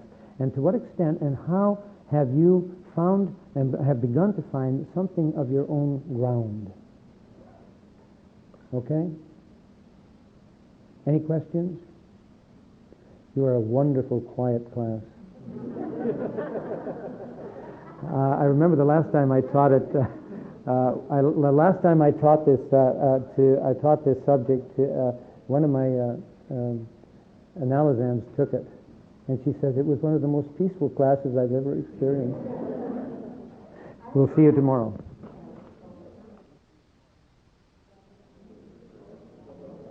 While we're in transition here, I wanted to share with you what the plan will be, at least at the beginning of our day, and that is I'm going to go over some of the characteristics of the INFP as we pick it up from the myth, as we pick it up from Aaron. And then I'm going to ask that you break up into small groups, and we'll do it in a count-off way. And each of you will take one of those sheets of paper there and just together as a group just talk about your life as INFPs or close to it or seeking it, functioning in the world, so that you'll have a chance to do some personal sharing in a small group. And then we'll look at the castle and consider its meaning as a symbol of the self as container and as source of our creative potential, of our identity, of our ground, and then from there move into the Psyche's journey that leads to the 4 tests. Okay, any questions, any comments, reflections, memories, dreams?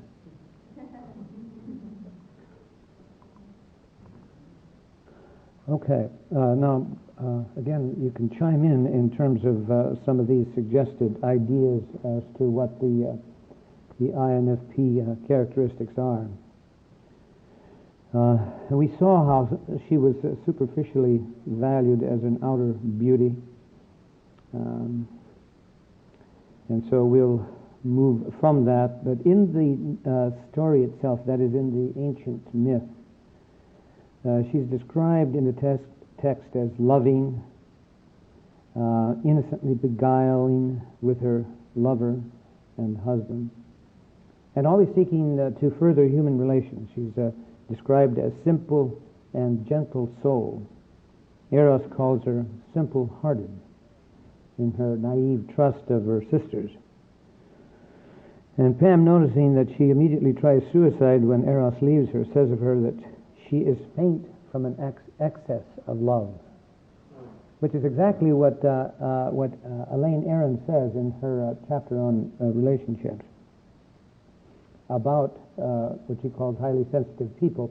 And incidentally, on page 78, she mentions that over 70% of the people she describes as highly sensitive are introverts. And in the introductory section, she discusses the intuitive aspect of such people. And then throughout the book, it's very, very clear how what she describes as a highly sensitive person is feeling-oriented, but also a lot of sensate sensitivity, right along with intuition and feeling. So it's a big, broad-based kind of awareness and sensitivity that she describes.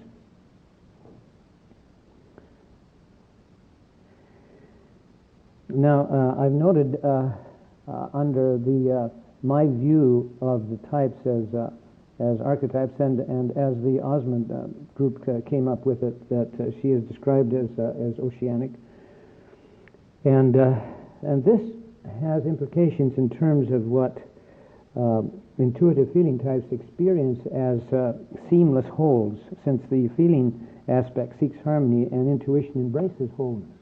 This coming together of these two both have the characteristics of wholeness in the sense that feeling seeks relationship. And if you follow, for example, I think one of the greatest creative minds in psychology in our world, along with Jung and Freud, Erik Erikson, he sees the 8 life stages, or ages as he puts them, as an increasing embrace of more and more of the human race until in the final challenge of life, which he calls integrity versus despair, he says that in that state of mind, mankind or humankind is my kind. So that one is sensitive to and empathic to and conscious of being having an affinity with all of humankind. And Jung says the same thing of the self in his what we call his theoretical book, the 2 essays. In the last few pages of the book, he talks about the self as this something that has an affinity with all things, and not again with just humankind, but with crystals and with stars, with beasts and with gods. And then he adds a little further down, we might as well call this reality God within us. This godlike capacity, you see, to embrace all of being, which is a very ancient idea in philosophy, that the highest goal of consciousness is not specific objects or essences or concepts, but the experience of existence itself, which embraces everything. That's what the term being is. It's not a concept. It's an experience. It's an experience. So there is a special gift in the intuitive feeling that has that capacity.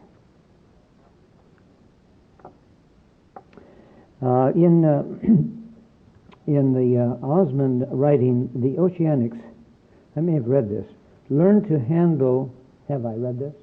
Learn to handle impersonal problems by subjectifying them, just as structurals, which of course is the warrior ST combinations, learn to handle personal problems by objectifying them. All right, and these differences are very poignant in love and marital relationships. When, for example, one person will come in and say, I try to present my feelings and try to, through my feelings and, and my intuitive views, to seek an intimate relationship with this person, and all I get back are ways of figuring out the relationship. As soon as you see figuring out, or hear somebody saying figuring out, you know immediately that they're in the thinking function and they're not in the feeling function. Any questions about that? I see that when dealing with couples who come and sit with me and discuss the problem of intimate relationship. Yeah. Yeah. What I find so powerful is it seems that initially we are drawn to that otherness across the pole. Mm-hmm. And it becomes the very thing, this increasing lack of regard and respect, particularly from the top, that drives us apart. Yes, and of course the challenge, it's very interesting how Jung discusses that when he, in his first chapter in Psychological Type, which incidentally is entitled The Type Problem in Classical and Medieval Theology. The sweep of that book is extraordinary in its explorations and in its breadth. Anyway, he talks about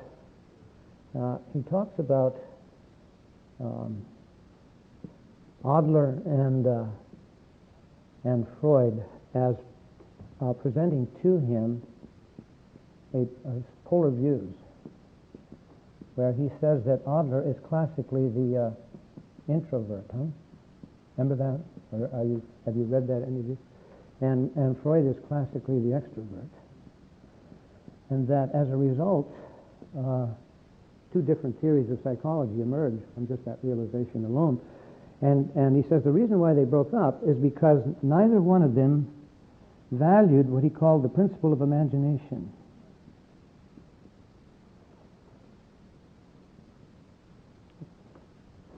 And what he means by that, as he proceeds in his explorations, this principle is the self, with all of its creative potential. And that he says that what each of them missed was the realization that the introvert must find within himself or herself the introverted aspect. And the introvert must find within himself or herself the extroverted. And the problem, you see, with relationship is that we stay up here. And it's not in our culture to think in terms of depth, and that we have these potentials within us, and that therefore there is a chance to resolve the relationship up here by virtue of awakening the opposites within ourselves. That's the big challenge. Not an easy one, but nevertheless available to us. For example, I worked with one couple where he was clearly missing all the relational and emotional needs of his wife, and he would have dream after dream in which he was invaded, if you will, by women. There was one dream in which he's in his room, and a woman comes and demands entrance. She has two little girls behind her. They're playing in the background. And he keeps logically arguing with her. And even as he logically argues, he says, "This is ridiculous." Me trying to convince her logically about her needing to get closer to me, because he even picked up that implication. But he kept doing it until suddenly he experienced these two little girls going between his legs and ending up in the room in there, this young aspect in couplet. And then he knew that he had to let the mother in. And he had other dreams like that. And in turn, she would have dreams in which she's being attacked by violent dogs, okay, which represented, you see, the unrealized potential in her husband. Why? And we'll get to this later in discussing the Psyche-Eros myth. What is the significance of a dog in type terms? What would you guess the dog represents in terms of one of the four functions? Intuitive feeling combination, yeah, truly. But what about the individual function? Which one would it be? What do we call a dog? Man's best friend. What does that mean? What function? Feeling. That's right. But in terms of the coupling, lover. You know, the feeling function in terms of the individual functions, but in terms of the couplings, the dog is the primal, if you will, archetypal lover. I don't think anybody would dispute that among all the animals. Now, there's a subtle way in which cats love us, but I think they have a certain intuitive approach to life that we don't fully acknowledge or understand. And they're definitely much more independent than dogs. You get more of a sense of their autonomy, don't you? Or at least they think they do. I'll let you pet me if, you know. But I wanted to mention that dog because, you see, what this woman was experiencing was the fact that in her, based upon her experience with her father and also with the experience of this husband, she was experiencing his violent side, and also the fact that he had a very deeply thrust down type potential that he wasn't realizing, at least in a relationship with her. But then he would be having these dreams all the time in which he was being pushed into relationship by that feminine side within himself. The aspect of wholeness. Erin discusses this. She's considerably Jungian trained and refers in chapter 6 and 7 to the individuation process. And on page 218, she has a section on "We lead in the search for wholeness."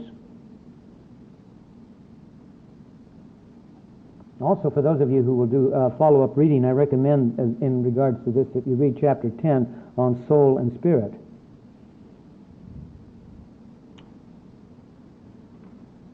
Now listen to the Osmond group again talking about the Oceanic, the NF. What Oceanics have in common is that they experience life as a seamless whole. All events which are subjectively important to them come effortlessly together.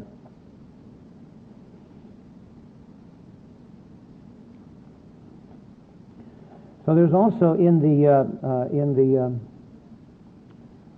INFP the hunger for intimate, empathic, passionate relationship, which we've already been getting into. And of course, in the myth, this is basic to the story, and that is that Psyche's undying love for Eros is what moves the process along. Moved also, of course, by Aphrodite, who represents the self. In Myra's book, Gifts Differing, she notes this about intuitive feeling types, as well as sensate feeling types. In fact, here specifically, she's talking about the INFP and the ISFP. They have feelings that are deep but seldom expressed because inner tenderness and passionate conviction are both masked by reserve and repose.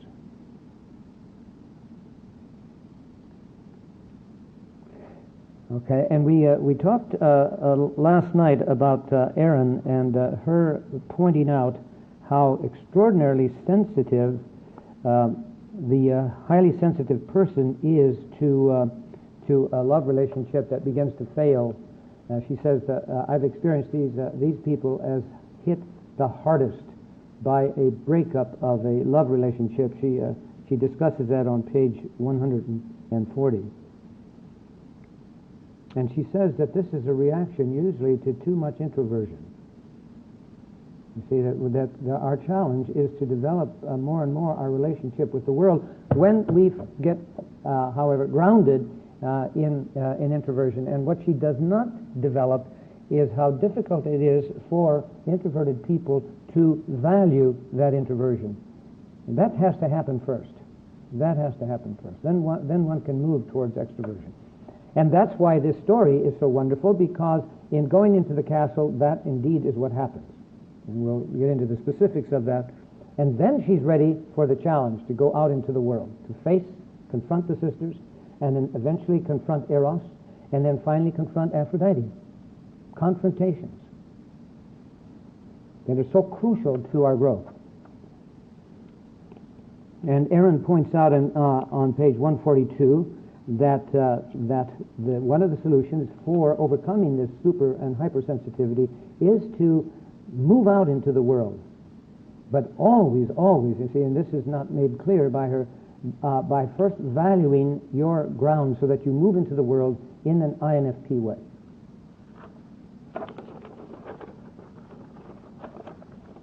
All right, following the extension of the NF in the work of Moore and Gillette, they point out that the lover, because this is what they how they describe that combination. They don't recognize that in their book, but in talking to Bob Moore, he certainly does make these connections now.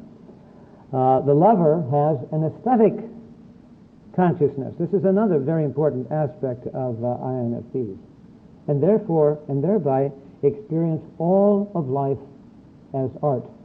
And this sensibility includes the mystic, the author's note. And then they say something that's very, very interesting, and not even recognizing the typological implications of their statement. The artist's life is unconventional and messy.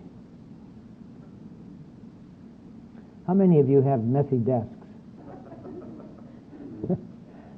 And so many of you will clean the desk, but you'll stuff it all in the drawers, so that you have this messy hidden part of your desk. I know, I've done that often.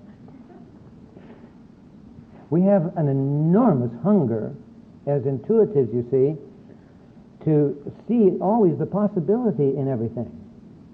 And therefore it's difficult for us to get rid of this stuff. And what we usually do is go through some kind of a very passionate, driven moment where we almost blindly burn it in a hurry or dump it in a hurry. Do you recognize that?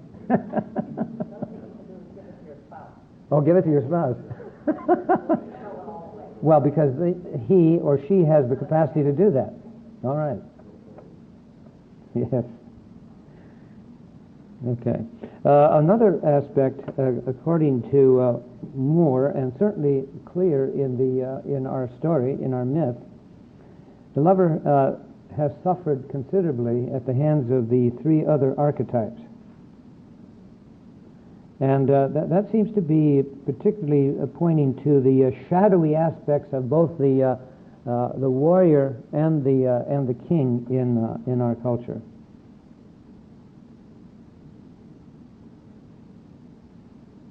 And Aaron's book is full of examples illustrating this suffering. So, that's another aspect that you can explore for yourself. Now, I also, and at this point, I want to recommend another book to you if you're interested in typology and understanding the 16 types in the Myers-Briggs in I think, a beautifully developed way. A book entitled Life Types by Kummerow and Hirsch. Kummerow is spelled Kummerow. Now, what they do is they have 16 chapters in each one they describe one of the types, starting from childhood, looking into typical patterns of young people who are INFPs or ESTJs, etc., looking at their high school experiences and behaviors or typical dating habits, their first attempts at work and their explorations of alternative vocational goals in college, and then some of their shadowy aspects. It's one of the best books of its kind in terms of just getting a good in-depth view of each of the types. Life types. And, right, yes, Kummerow has written it with, did she write it with Hirsch also? Yeah, it wasn't Hirsch. Yeah, and that's a good book. Speak about it. Now, when you say your group, this is a work group, and it's entitled Work Types. Work Types is the name of the Right. and the company's in that way. So, in other words, you're saying that it really aids in teamwork and in probably conflict resolutions by virtue of understanding these differences. Now, I want to add this because I'm so sensitive to these couplings. Kummerow is one of the first persons in the typology literature in this book to suddenly turn to the four couplings.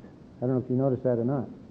In several instances, she will turn to the couplings and describe their behavior in the workplace. Again, staying with this subject for a moment, how many of you have heard of a book called The Four Spiritualities? A man named Richardson, I don't remember his first name, has written a book called Four Spiritualities, in which this is the first serious book writing on the implications of the four couplings. But he doesn't get into the developmental material that I do in my book, so that the two will, in a very real sense, complement one another. But what he does is, again, using each of the couplings, He will discuss an ST spirituality and an NF and SF and NT. And I think that it's an extremely valuable book. In other words, he looks at kind of the universality of each of these spiritual types. Now, I think we've already mentioned, since we're talking about suffering, the importance of distinguishing between legitimate and illegitimate suffering, right? Didn't that come up last night? How important this is, how Jung describes neurosis as a refusal to accept legitimate suffering. Therefore, neurosis is illegitimate suffering. You see that? And indeed, any one of our pathologies are illegitimate suffering. Now, what it means is that the only suffering that is legitimate is the one in which you are pursuing your own personal truth, where you are seeking the self. If in any way you unconsciously or consciously are off the mark in dealing with that issue of knowing oneself, then you are in illegitimate suffering. You know, like a person who is having a terrible problem with drinking or any of the addictions, or and this is in tune with so many of your experiences where you're giving too much power to other people who happen to be more extroverted and sensate thinking than you are. It's painful stuff. And the only way we overcome it is by claiming our own selfhood. And that's why the castle is so important. The myth itself speaks of Psyche as being simple. Your simple, unsuspecting soul is too tender to endure, that is the suspected plotting by the two sisters. This is Eros speaking. And in another place, page 21, she lives in the utter simplicity of her heart. And when she hears from her sister that her lover is a dreadful monster, this is the way the narrator states it. Poor Psyche, for she was a simple and gentle soul, seized with terror at this melancholy news. And the narrator also says of the sisters that they invade the timorous thoughts of the simple-hearted girl, and it seems to mean the innocent girl. It has that implication. Webster talks about the simple as having to do with single, not complicated. And it gives the example, here are the simple facts. Simple tastes, without guile or deceit, innocent, artless. Humble, lowly, common, ordinary. Without ostentation or affectation. Unpretending, natural. Beautiful term when it's understood in this way. And incidentally, in line with this thought, have you heard of a book, I know that many of you have, called Simple Abundance? Who's the author? Sarah who? Bresnaw. All right. But a very, very popular book and beautifully written. I've had an opportunity to read sections of it, called Simple Abundance. It gives you spiritual guidance and food for deep spiritual thought on a day-to-day basis, right? Okay. And incidentally, Jung says something very interesting about what he calls in Latin the res simplex, the simple thing. And he says the simple thing is the most difficult to realize. Now, what do we... in other words, to be in touch with the simple means to be in touch with the core, the ground, the fundamental design. You know, it's like the great painters who know how to just throw 4 lines or 5 lines up on an empty piece of paper, and suddenly there is the artistic picture. You know, that sense of beauty is immediately captured in such simple lines, the lines of a Matisse or of a Picasso, or the fundamental melody of a Gregorian chant, or another one, a very simple tune that touches me that Mozart wrote, called Ave Verum. The extraordinary beauty of that simple piece.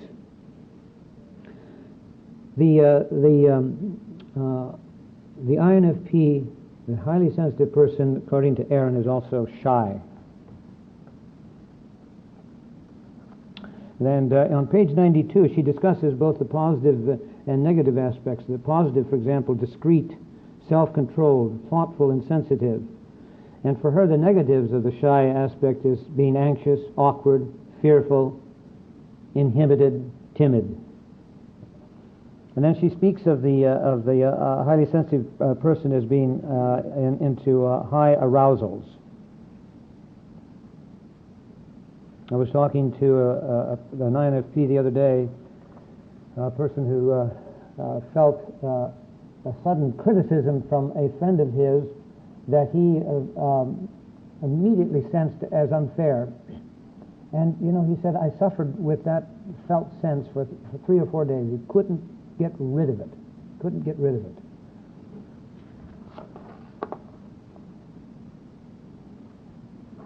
And in the myth, Psyche says to Eros, I love you as I love life itself. And on hearing her sisters on the crag, Psyche ran forth from the house in an ecstasy of trembling joy. The connotation, you see, of that high sensitivity. On hearing of her husband as monster, headlong she fell into the deepest of woe. Her limbs trembled, her face turned pale and bloodless, and in stumbling accents she stammered forth these scarcely articulate words. And then on seeing Eros, she fell in love with love. And then Pan saw her, you are faint from an excess of love. All right. Now, I'd like to suggest that when we get to the Psyche going and surrendering herself to death, that she also demonstrates another very important trait, and this is the last one I want to discuss, and that is she demonstrates high courage. I want to read to you what Jung says in regard to this. This is in volume 17, paragraph 289. No one can train the personality unless he or she has it in himself or herself. In other words, the self in each of us is the potential for this development. When Psyche falls into the valley in the castle, she has begun the necessary disengagement from the trap of society. Now that's my little comment. Then Jung continues, personality is the supreme realization of the innate idiosyncrasy of a living being. It is an act of high courage flung in the face of life. And I think Psyche demonstrates this courage when she says to her parents, this is on page 8 of the story written by Neumann, when nations and peoples gave me divine honor, then was the time for you to grieve, to weep, and mourn me as one dead. Now, when I hear that, I think of Eckhart saying the outward person is the old person, the earthly person, the person of this world, persona dominated. Because that Psyche was caught, you see, in that outer persona. She had surrendered to it, but she suffered in it. And Eckhart continues, in this living this outer person, one grows old day by day, one's end is death. Whereas the inward person is the new person, the heavenly, and I say self-oriented, individuated person in whom, Eckhart continues, God shines. Now, again, I wanted to share this with you. Then Psyche continues in discussing her condition at this point in her life where she knows she's going to be offered up to death. Now I perceive, now my eyes are opened. It is the name of Venus, Aphrodite, and that alone that has brought me to my death. Lead me on, and set me on the crag that fate has appointed. I hasten to meet that blessed union, to behold the noble husband that awaits me. Why do I put off and shun his coming? Was he not born to destroy all the world? Strange statement, isn't it? Now, I happen to think that it means this, and in the context of the entire story, to destroy the entrapping conventional world. So Psyche was already, you see, learning to let go, even before she was wafted down to the valley by the west wind.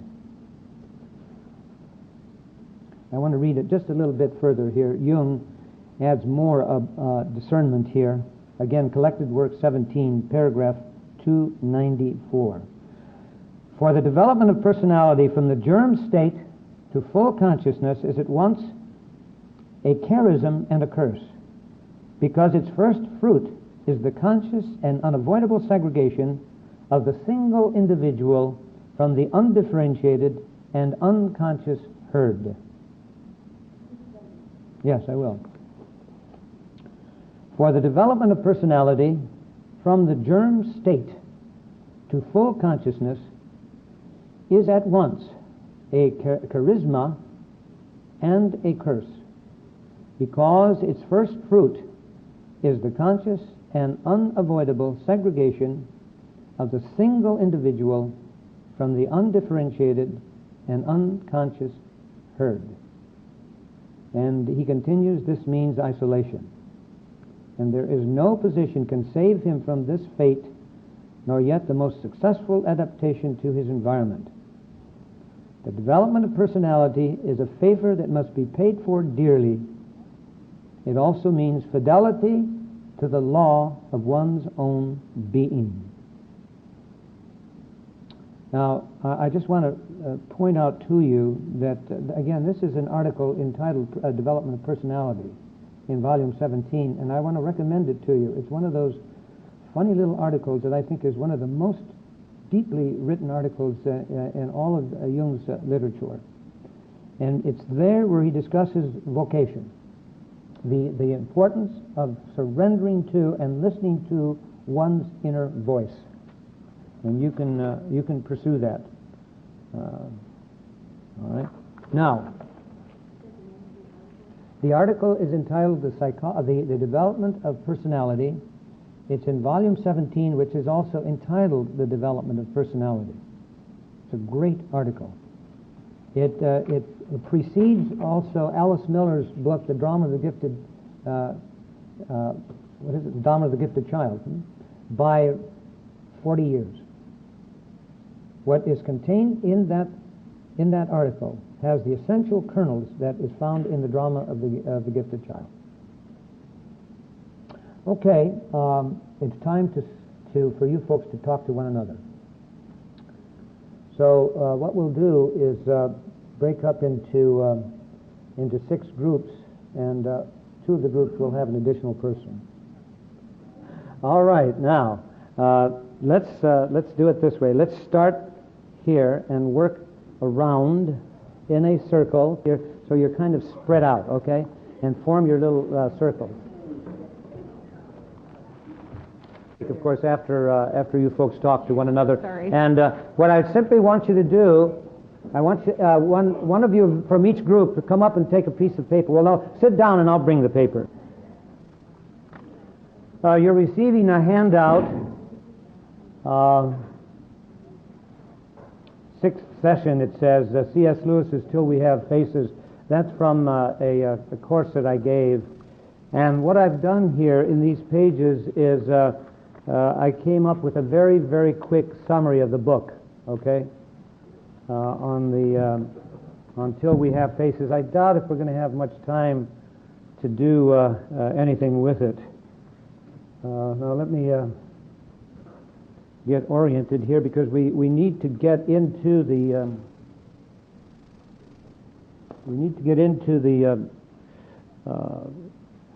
the castle. Now, someone again brought up the idea of typology as primarily an energy system, and it's very simple when you stop and think about it. That typology is called a system of preferences, and indeed also a system of interests. And the one evidence that it is a system of interests is that the Center, not the Center for the Application of Psychological Type, the Consulting Psychologist Press has developed a coordinated study of individuals who take the Myers-Briggs on one hand and take the strong interest test on the other.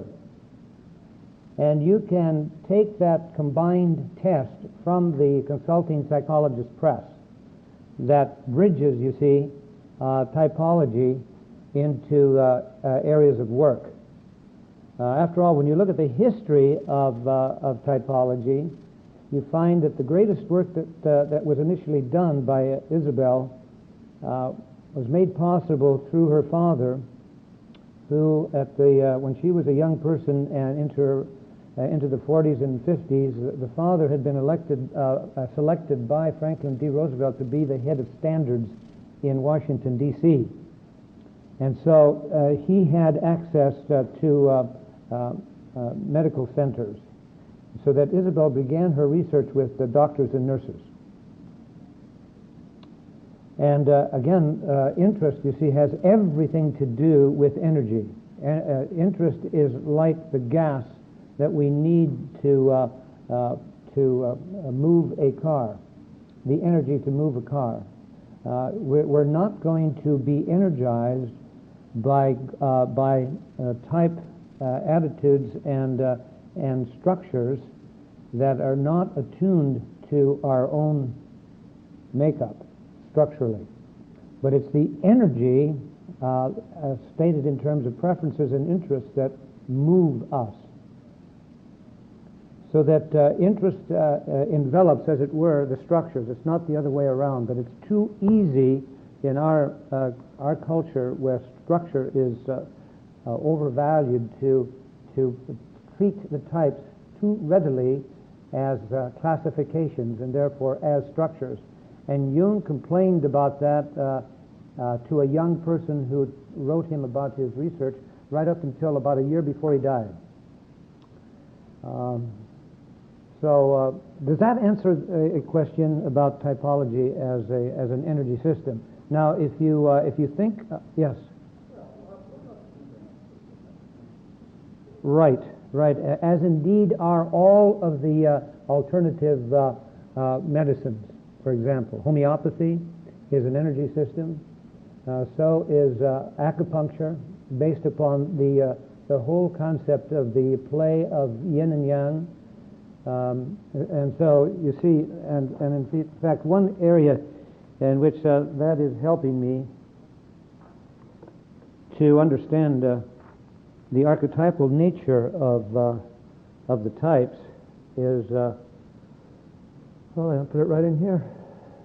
If the overarching reality of all of our lives comes from the self, which is the archetype of identity and the source of all of the other archetypes, then if we think of archetypes not just as images, in fact, Jung uses the term primordial image to illustrate the archetypes as emerging into consciousness. The distinction is always made in Jung psychology between the archetype as such, which means the invisible, unrepresentable aspect of the archetype. We know that it's there simply from its representations and from its behaviors, its typical patterns.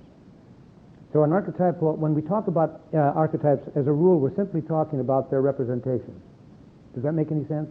When we talk about the various aspects of Mother, for example, so you can imagine Mother and depict her, but also she has traits. And this is the realm that we usually attribute to typology, but now what I'm beginning to say is that the traits are also primordial. And that which encompasses both the traits and the images is the archetype. What happened in Jung's work with types is that he dropped the subject to a certain extent and never picked it up again, but intimated all the way through his writings that types are archetypes, but never developed it systemically. And I'm beginning to realize that that is the most fundamental reason why there is this big split out here in the world between these two worldwide communities. And the book that I've written deals with that as a very important aspect of the book, so much so that I've had to turn one chapter into a discussion of that subject. And what I've discovered in looking at all the historical factors that have influenced this separation is that this fact that Jung never systemically developed the types as archetypes is one of the biggest, is the deepest and most abiding reason why this split occurred. Because whenever you hear people talk about Jungians, immediately you hear them talking about archetypes, right? Archetypes understood, however, primarily as images, and not recognizing that every archetype has to be described, and therefore you have traits. And indeed you have archetypal traits, and that's why I've given you this picture here, which bridges the two, you see. And I wasn't the one who originated this. That's why the Osmond group touched me so. That's why I was able to make a connection because of this and because of Isabel and the work that she did with those four couplings, the way she developed a phenomenology that she never called an archetype, and yet there it is. There it is. Both in Jung and Isabel, implicit. The types are archetypes, and therefore they're as big as any of the universal theories that exist. And the other interesting thing is, and James Hillman saw this, so much so that he said Jung didn't write this book in order to talk about individual differences. He wrote it only to point out the differences in theories, and that's a bunch of hogwash. Because Jung says, where does the theory come from? It comes from an originator who has a specific type. And therefore the theory is based upon the type. And indeed, in the epilogue to his book, Psychological Type, he says, not only is there a congruence between the individual's creativity that led to this theory, but also the followers of that particular individual and the theory usually have the same type. Okay? And Hillman ignored that. He's such an intuitive that he doesn't want to talk about the gray wheelwright. He doesn't want to talk about the slip, the Singer Loomis, which is another attempt to deal with Jung's typology, which I've critiqued. And then, of course, most of all, the Myers-Briggs. He wants to throw the whole thing out because it deals with traits. And that's denying, you see, this whole half of the psyche. You can get so caught up over here that you ignore the significance of this side of the soul and of the brain. And that's why Jung said in several places, one of the valuable realities of typology is that it provides a basis for understanding the different theories that exist in the world, you know, which are so large and so impactful. So in other words, he says, and he uses the term, typology provides us with the basis of a critical psychology. That's big, okay? Let's talk about this place where Isabel goes. Psyche. Well, she's there also, I'm sure, as an INFP. And Psyche gets there from her high place, the crag where she has been offered up to the god of death, right? And Eros, as we know from the story, and we went over it, has been sent to shoot an arrow, a love arrow, into Psyche so that she will fall in love with the god of death, and he falls in love with her. And he begins to represent death. A dying to this awful persona that she had to live, and which we all know about, and we've been talking about it now so powerfully up here. Incidentally, I want to say this, that of all the groups I've worked with, and I've done a lot of work with different groups with larger orientations where there are SFs and then more NTs and some STs. Even in my recent trip to Atlanta, where at least there were, and also Fort Lauderdale, there were only NTs and NFs. This is the most marvelous discussion that I've encountered in quite a number of sessions where I've been split up like this. It's just been a brilliant time with you, and I want to thank you very, very much. So watch your falling dreams, because that's what Psyche has to do. She has to come down from her high place. She has to get out of this fusion with society. that even Erich Fromm talks about, as he calls it, a secondary fusion. The primary one, of course, is with your parents. But there is in all of us a secondary fusion with, in so many subtle ways, the values of our collectivity.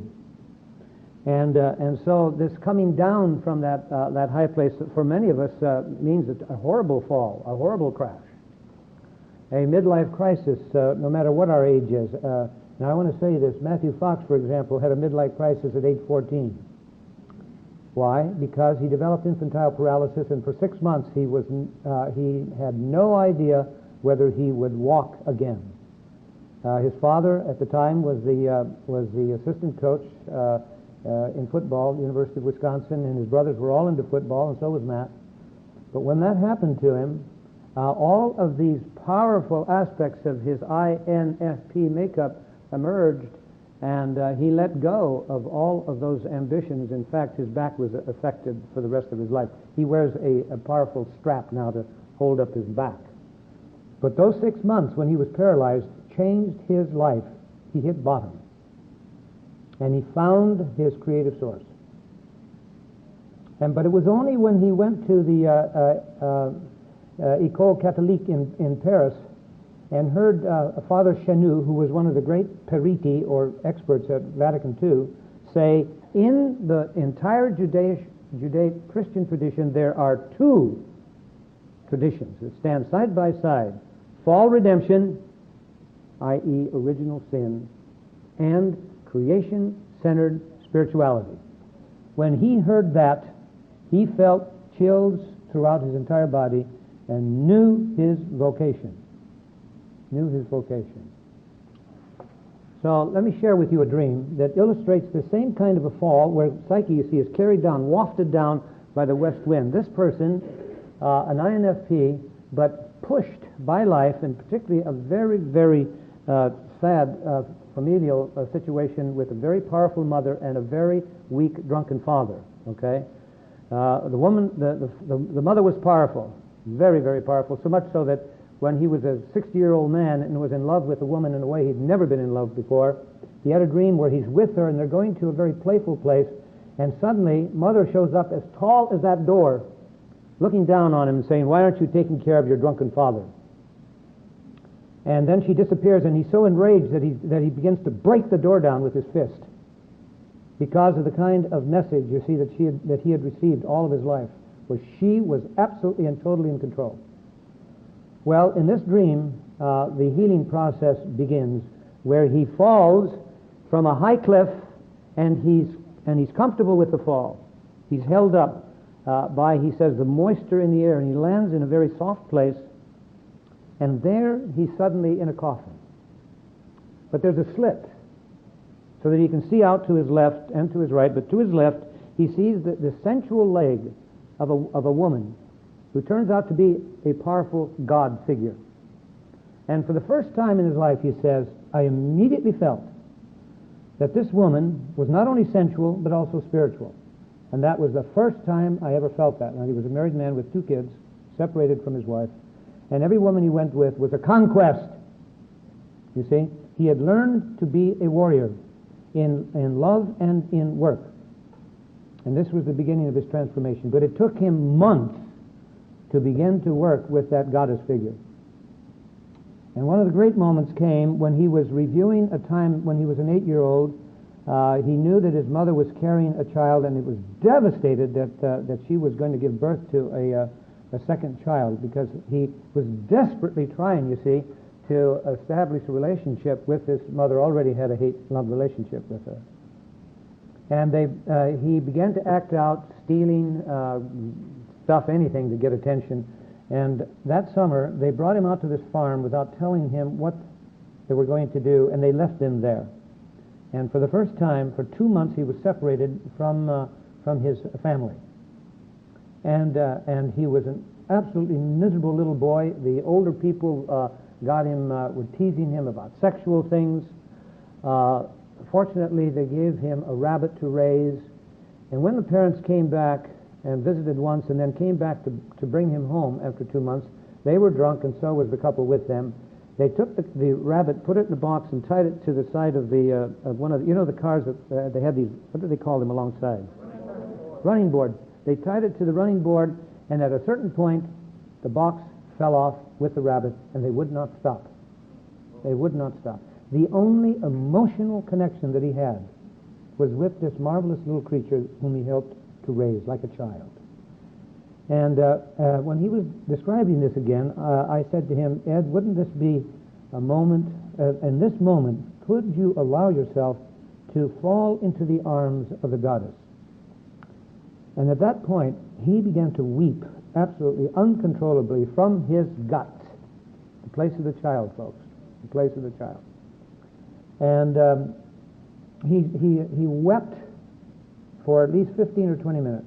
And all I could do was be there with him. And when he was able to speak, he said, you don't realize that these are incredible tears of joy. When you said that to me and I let myself fall without thinking, I felt a peace and a containment and a strength that I've never experienced in my life. He was in his castle, because that's what the castle is. It is a maternal container. How many of you have had dreams of houses like this or caves that you've been in? Quite a number of you. This is not an uncommon experience to experience for example, like this one person bought this old house and went inside and found that all the walls were dirty, okay? But somehow he sensed that this had been a very gracious and wonderful building, and he began to wash the walls and discovered these magnificent paintings and mosaics throughout the building. And you'll see here that this is one of the characteristics of the castle. But this idea of finding an inner place, for example, a home that you know in waking life, and yet when you walk in, what happens? It takes on a larger interiority, or else you walk through a door that doesn't exist out here, but does exist in the soul, and you discover all kinds of treasures there, or you discover libraries with all the great books. You know, that kind of thing. So this is not an untypical motif, and it's a very, very important one to find in yourself. If you haven't dreamt of it, you can invent it in your soul. You can go in an active imagination to a place on this inner earth of yours and find that castle. Find that mansion, that containing place, where there's a tremendously healthful environment. Okay. Now, the first aspect of the castle that I want to discuss with you is that it is godlike. Remember now, Jung wrote about the self as providing the experience of God within us.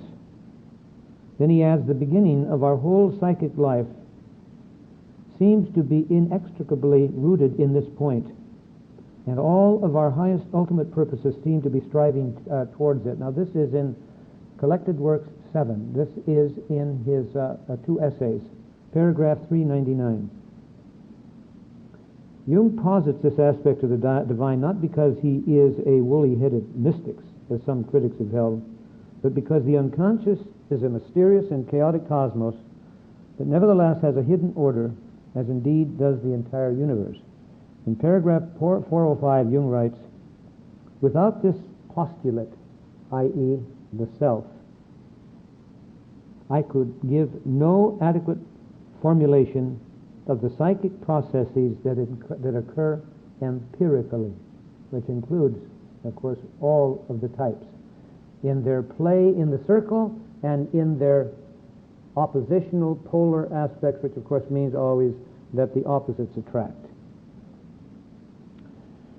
All right, so it's no accident, therefore, that Apuleius, the author of what they call Apuleius's ass, the golden ass, yeah, it's also called Apuleius's ass, which has the Psyche-Eros story in it, okay, that he says that the castle or palace of Eros is built, and this is a quote, built by no human hands but by the cunning of a god.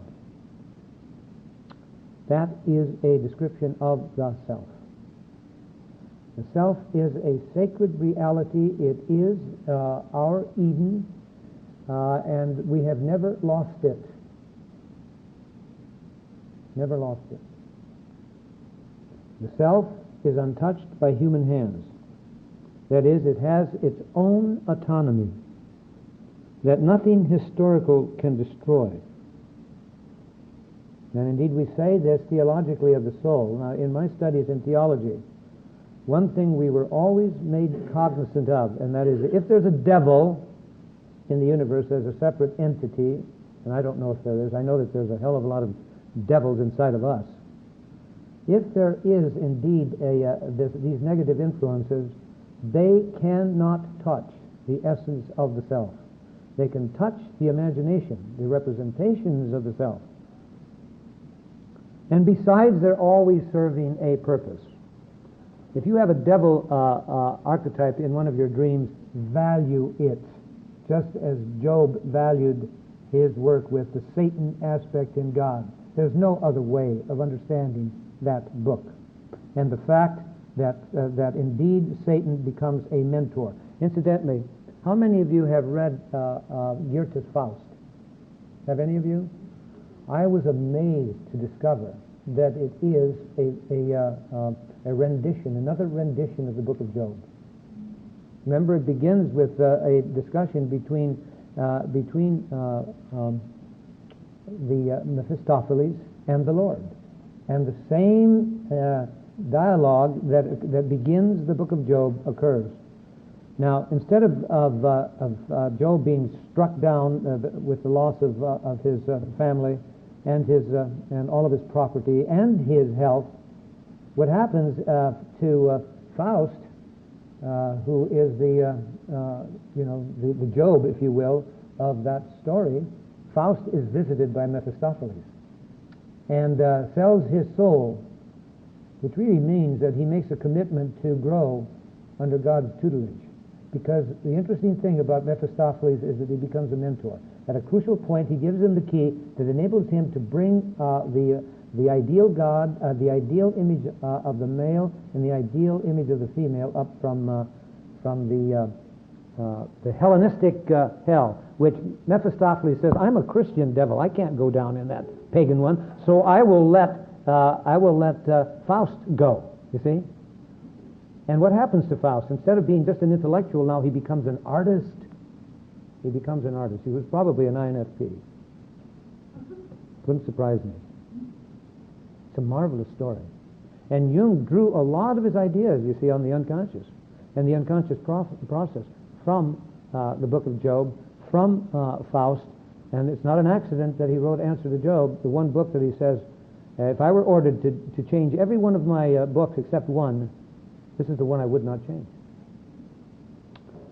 The self is also made of precious silver, gold, and jewels. That's why we have in alchemy, you see, the attempt on the part of the alchemist to do what? To take what? Lead, and do what with it? Transform it into gold and silver. That's the transformational process. Jung was the one who discovered the archetypal nature of the alchemists.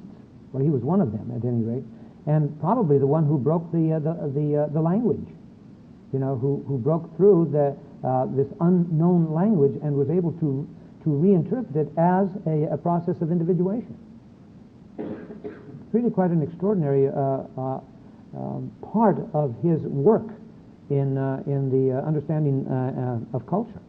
Any questions about that? Discussions? Maybe some of you are reading and studying in that area.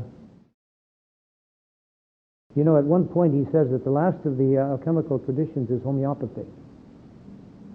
You see, what do? You take a crass bit of natural material and you reduce it, don't you?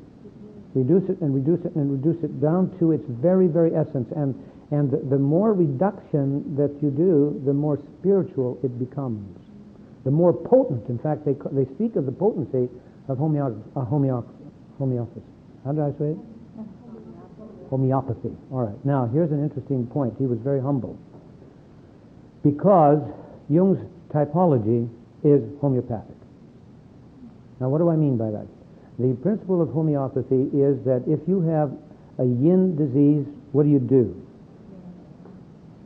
What do you give it? Do you give it a shot of yang? That's allopathic. That's Western medicine. Okay? Allopathy, in fact, the very word means that you heal through one's opposite. So if this, let's say we're sick on the trait side, and you have here the seed of the opposite, and the seed of the opposite is here. If this is the dark side, okay, then you introduce a substance, you see, that is like the trait, or if we're calling this yin, like the yin. And you break the impasse that exists by emphasizing more and more of the yin. And how do you know you have the right remedy? Are you feeling better or worse? You feel worse at first, okay? And what this does, you see, is it awakens the energy of the opposite, so that from an intrinsic place you move towards the opposite. Instead of an allopathic introduction, if this is depression, what do you introduce here? Antidepressant, see, in the very language. All right, now, what is the equivalent of that in Jung psychology? We're going to get into it here.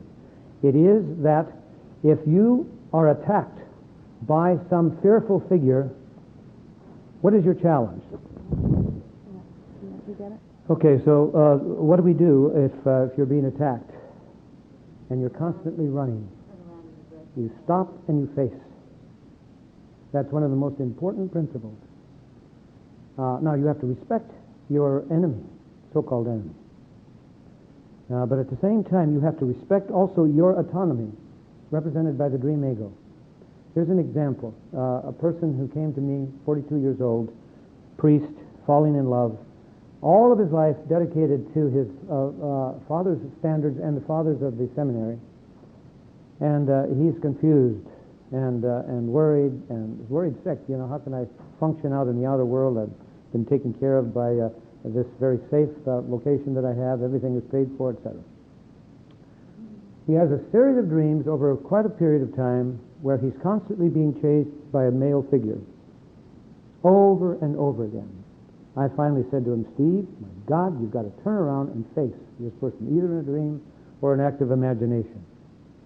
And in this case, he does it in a dream. He stops, slides to stop, you know, like Bugs Bunny on his heels. And he said that's what it really looked like.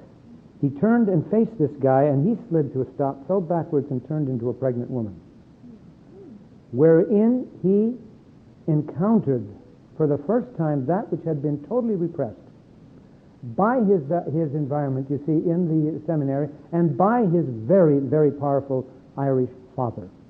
He found the feminine and the childlike. He found his NF, incidentally, because the intuitive feeling combo is the most childlike and most feminine, in contrast to the most masculine, especially this combination here.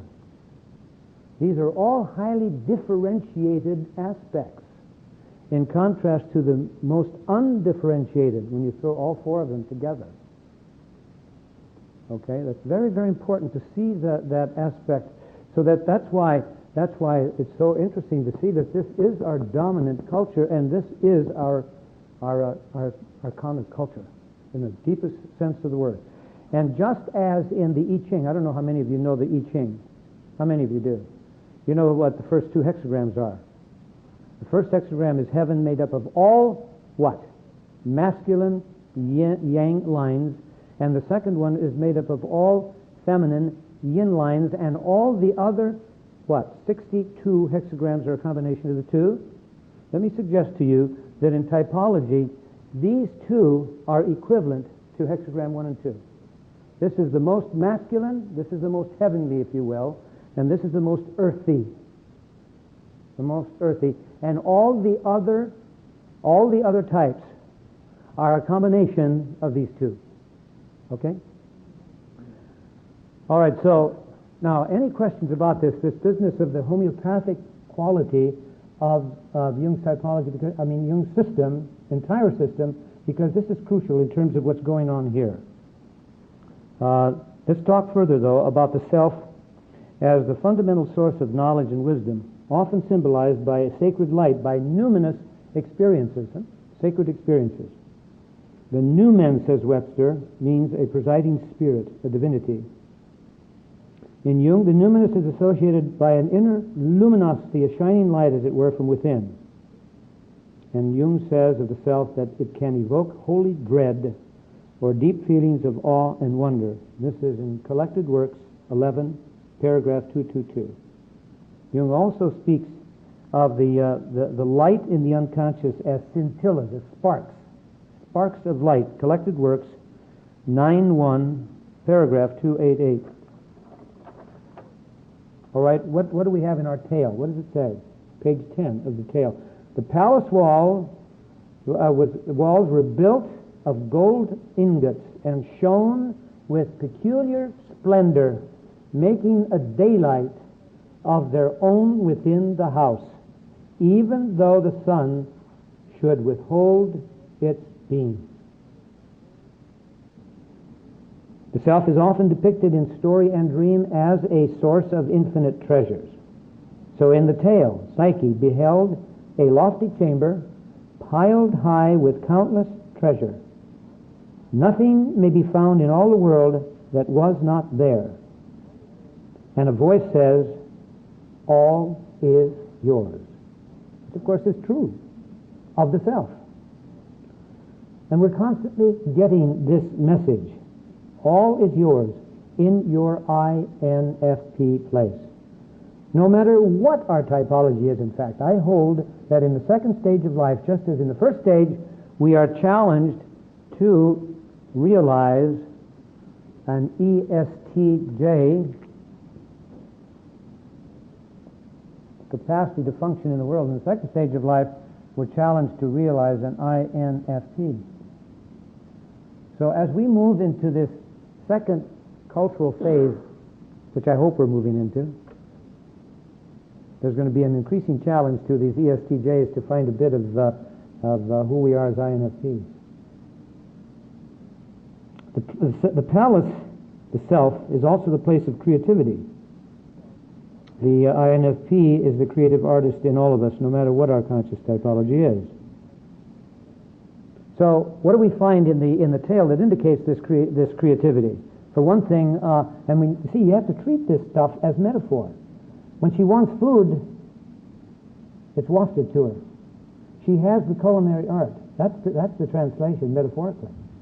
When she wants music, what does she hear? She hears choirs. She hears individual instruments. She has musical talent.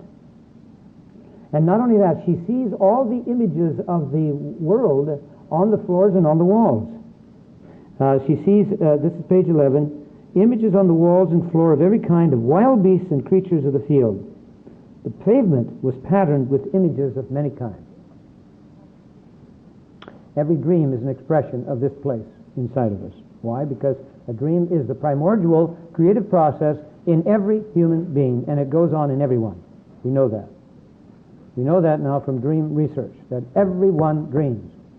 Therefore, everyone has this creative potential in us.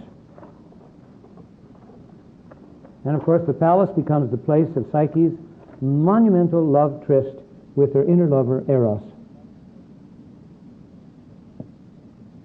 This, of course, is what we are beginning to see in our literature. What? Thomas More writing on the soulmate. A woman named Harms has written a book that is supported in its understanding and its basic ideas by the New York Jung Society, named Inner Lover.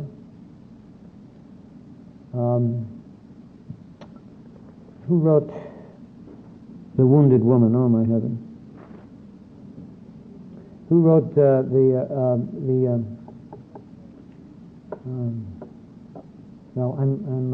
my memory is gone here for a moment. She wrote a book called On the Way to the Wedding. Linda Leonard. Witness to the Fire on Addiction. I think it's the greatest book written thus far on addictions. And her Wounded Woman was finally published by a local publisher after she tried about 45 to 50 publishers who all said, who wants to hear about these different types of women from literature and from their dreams? Nobody cares. Finally, she spoke here again, and this woman published this book, and Linda's writing history took off.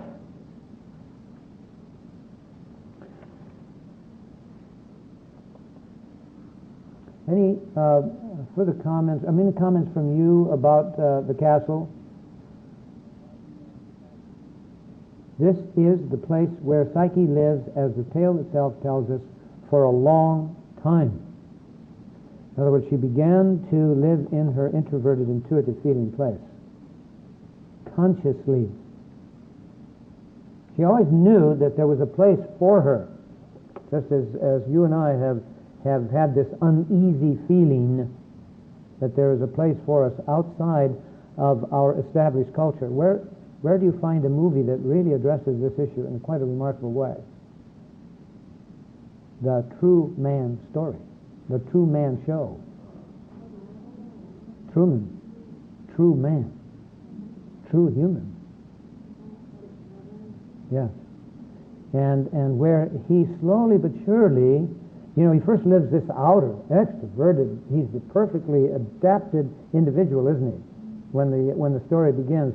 But then he begins to feel deep wells of unrest. He gets irritated. In fact, as I watched the movie, I'm thinking, what the hell's happening to this guy? I couldn't figure it out. I was getting tired of his nervousness. Until I began to realize, my God, he's in a show and he doesn't know it. Even his wife is an actor. Even his best friend is an actor. And slowly but surely, what do we finally see? We finally see the director, don't we?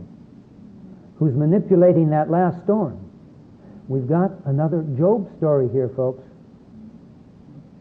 And he does not stop, Truman, when he finally goes clunk and hits into that side of the stage. Boy, that surprised me. And yet I knew that it was a show, but to what extent was it being depicted as a show? But there it was. It was just inside of this one big warehouse, I guess, where all of this was going on. But he walked out. He walked out that door. Who inspired him to walk out? A woman who, in fact, was kicked off of this production team because she didn't fit into the usual pattern, you see, that would contain this guy. It's an interesting story. This is a movie called The Truman Show. Who's the lead actor? Jim Carrey, who's quite a character, and he makes some really crazy movies. But this one here had a lot of depth to it. Oh my, we could just spend the rest of the time on just movies. Yes.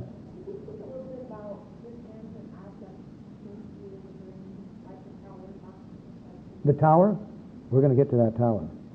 And it has a very important place right there, you see. Now, but this happens to be an inanimate object that is also a human construct. Now, keep that in mind. That's an important aspect of that. And the fact that it's placed in that last test of hers is extremely significant. All right, it's time to take a break. And then we'll come back and get into the 4 trials, 4 tests.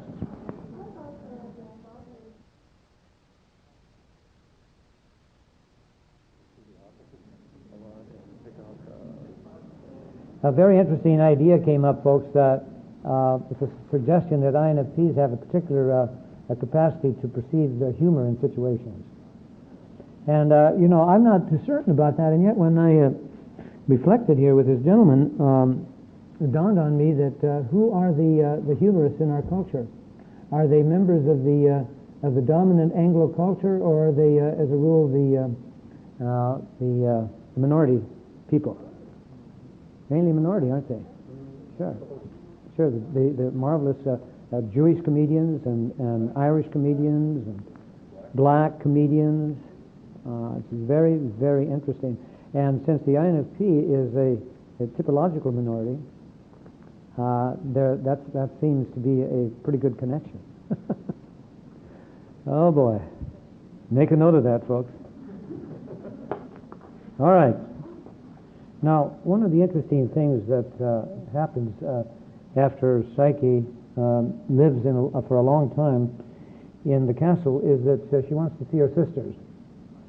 And there's a resistance on the part of Eros, isn't there? And that needs to be read metaphorically, and that is that we always have within us a resistance to moving ahead and moving to the next phase of our life. And the sisters are important from the standpoint of what we're heading towards, and that is grounding ourselves in the INFP and then moving towards the opposite world. Why? Because what do they do when they show up? They begin to say it. They begin not just to criticize. Yes, they do. They criticize, but they also ask questions. They make her be doubtful, yes. But they're asking questions. Questions cut through. There's a thinking aspect, you see, to the questioner. The question has a way of cutting through, like naming, conceptualizing. And in fact, they're described by Eros as being warriors in various places. That they're ready to pull out their swords, and indeed that they're wearing armor.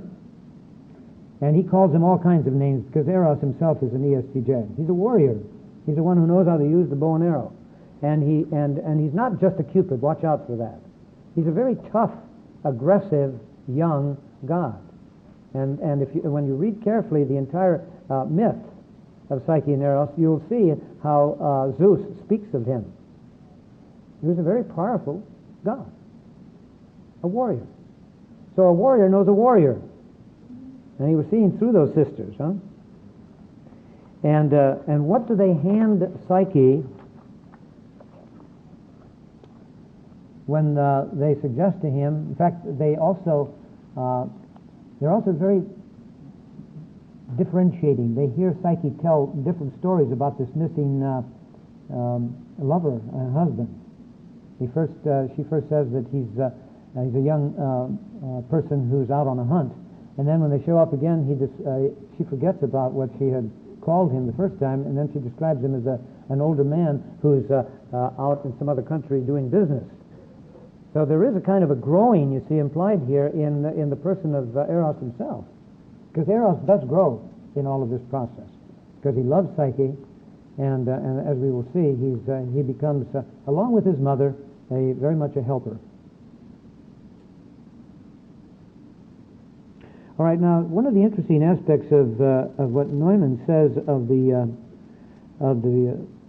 sisters is that they represent a crucial evolving of consciousness, because Neumann sees the castle as an entrapment for Psyche, and I disagree with that. He gets too cultural in his approach. Not that isn't valuable, and there is a certain entrapment when Psyche wants to leave. Eros begins to resist. Okay. But, without doubt, the castle is the place where an INFP needing to live introverted feeling, especially, which is the dominant function of an INFP, is lived out. And typology helps us better understand certain aspects of this story.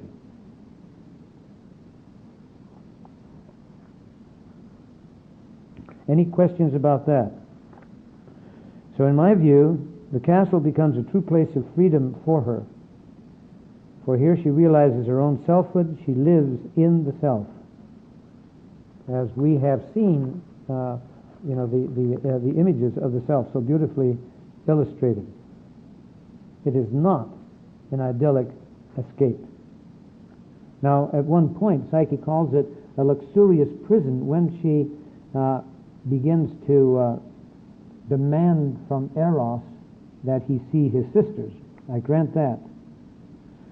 And please keep in mind that something very extraordinary has happened to Psyche, which illustrates also the positive aspects, which is totally ignored by Neumann, I think, and also by von Franz in her discussions in her book Apuleius' Ass.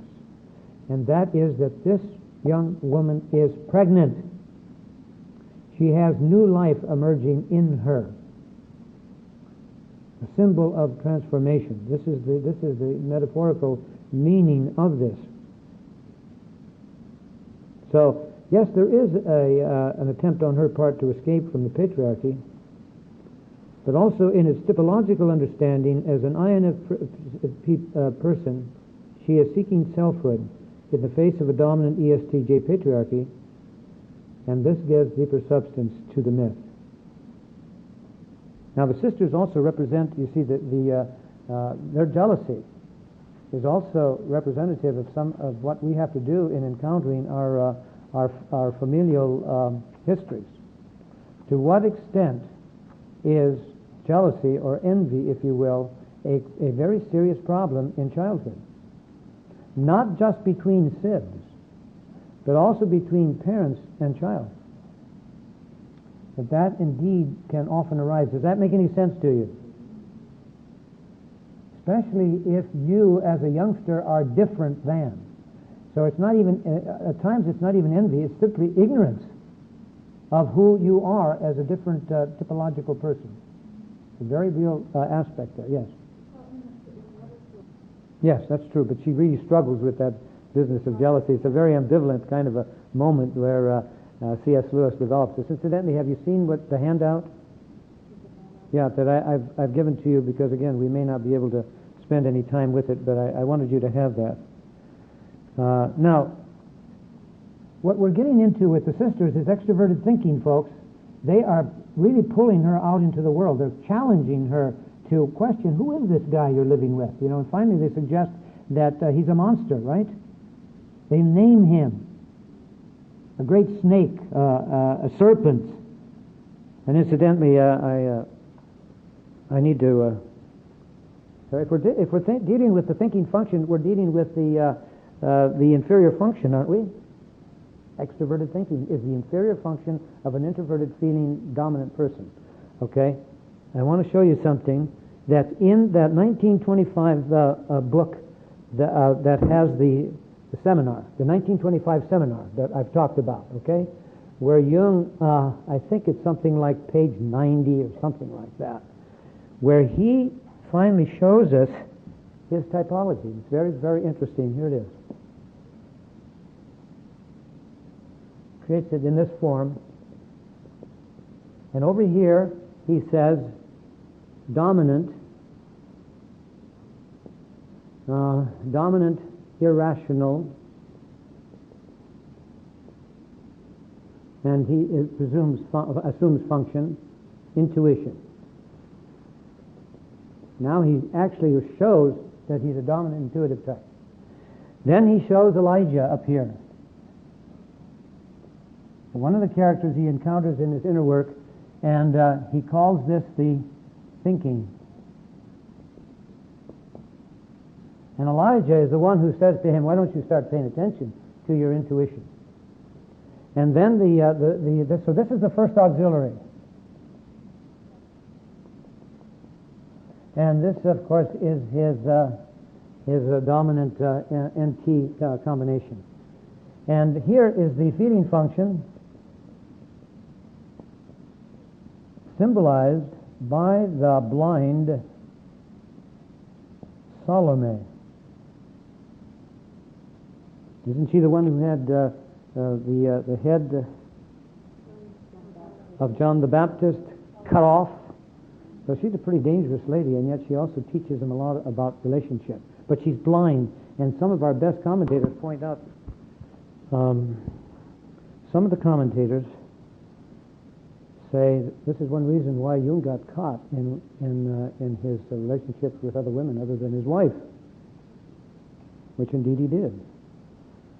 In 1907, when he was first beginning to write Freud, he talks about this one woman who's bugging him, as he puts it, but it turns out that he has some kind of an erotic relationship with Spielrein, a brilliant young woman, incidentally, whom he also mentors. She gets her PhD, and then she goes to work with Freud and tries to bridge Freud and Jung after they've split, but also had a wonderful mind, and he learned a lot about the nature of the psyche from her.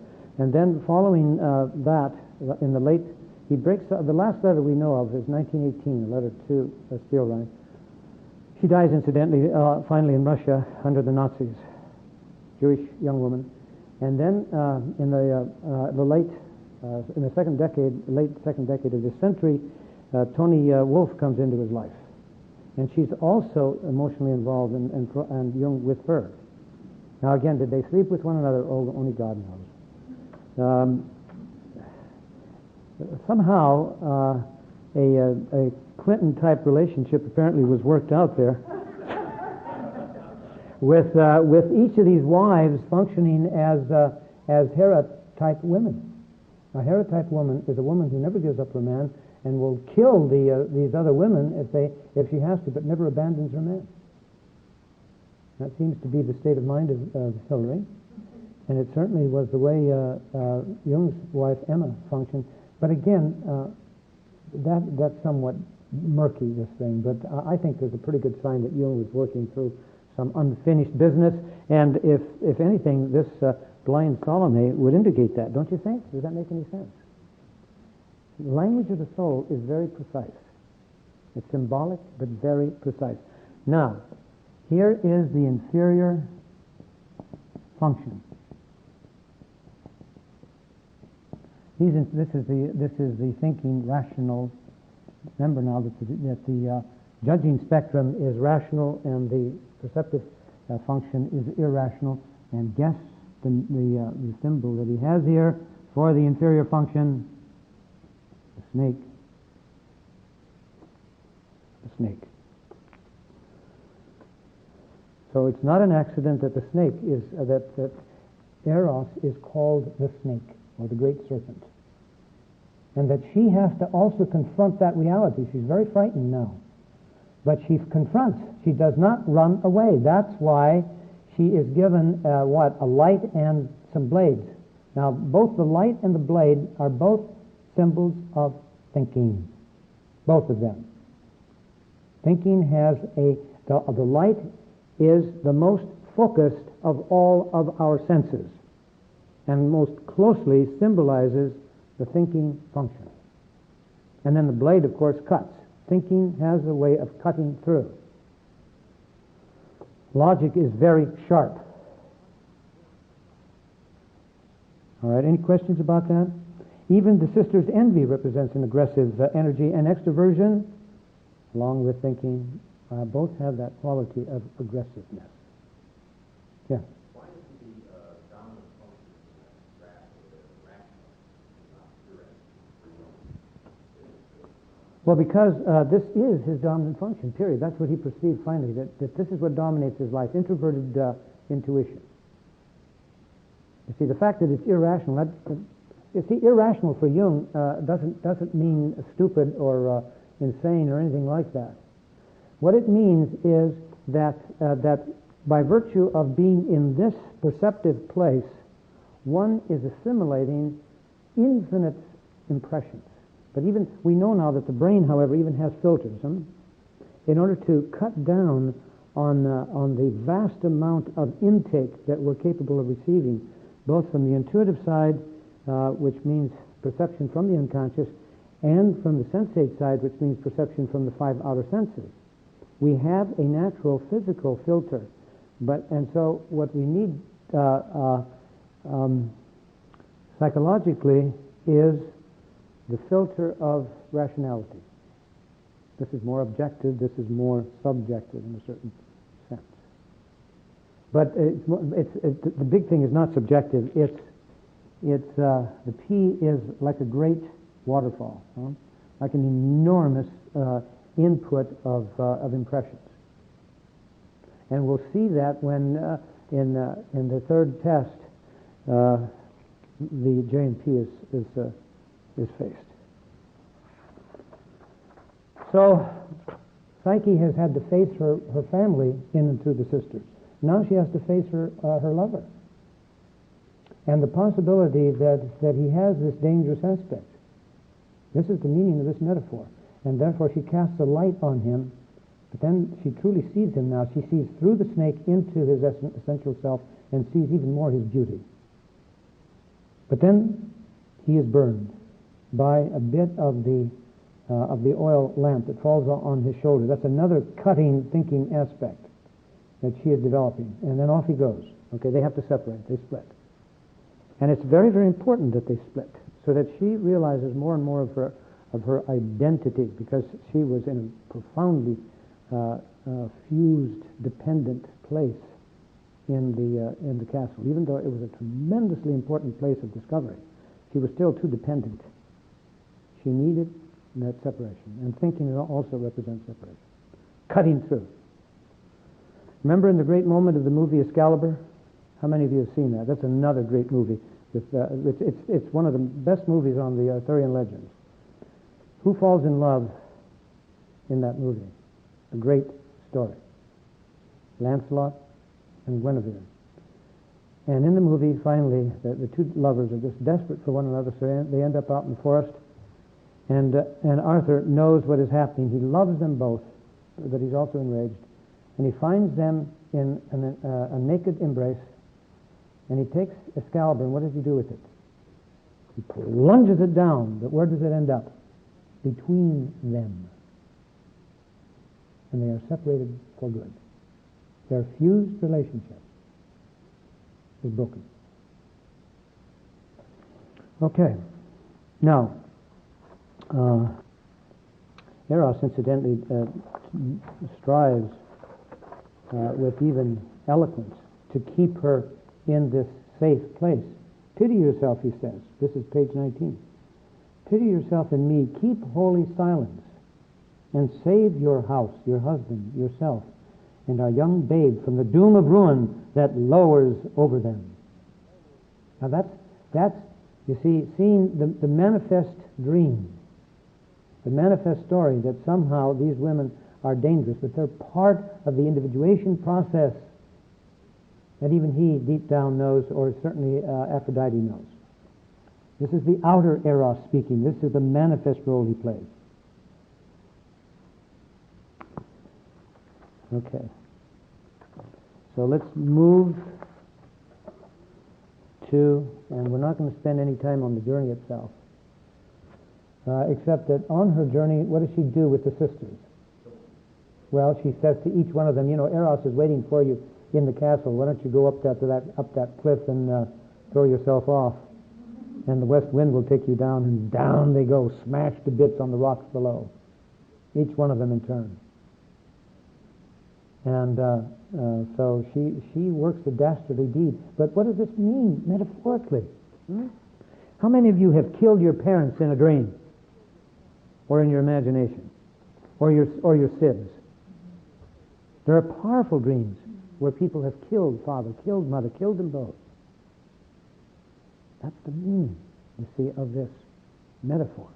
When we understand it as the language of the soul, and where that which is manifest in a cultural dream like this, and indeed in our dreams, we must always go to the inner meaning. We must always ask the unconscious, tell me more. Tell me more. In the process of the hunt, says Neumann, this is beautiful, this woman is no longer a victim, but an active, loving woman. Now, I disagree with Neumann that she is that passive. Remember I read to you how she viewed to her parents her tryst with the god of death. This is a courageous woman. She was not that passive. I don't know. He's caught up in this large meaning of the emergence of the feminine from a patriarchal culture, and it's a very important book from that standpoint. But when one begins to particularize it with the help of typology, you also ground it more. And so a synthesis of this larger cultural view that he takes of this story, which indeed it is a cultural story, but when it's personalized through typology, it takes on a very, very substantive meaning for people such as ourselves. Now, he does say something very interesting. He says that unlike the masculine hero who must kill, besides the metaphor of killing of the sisters, Psyche, says Neumann, strives to be reunited with him who had been separated from her, and make whole again a new union, what necessity that is, the confrontation and the breaking off of any residual fusion with this father-lover, this is my view, had impelled her to sacrifice. Okay? Now, we've had confrontation with the family, we've had confrontation with the warrior, now comes confrontation with Aphrodite through the 4 tests. She's finally captured by the servants of Aphrodite, and they punish her following the order of Aphrodite, and she rips at her hair and slaps her, and so on the surface again you see Aphrodite as the enemy, but this is only the manifest story. And so she is given 4 tests. Now at this point, and incidentally, if you read carefully Neumann, you'll see that he begins to see this deeper meaning. I'll read to you on page 98, and then we'll let it go. When Pan talks to Psyche, when she begins her trek, after she's thrown herself in the water and the waters kick her out, listen to what Neumann adds here. Pan's advice that Psyche should win Eros' love brings meaning into what seemed meaningless.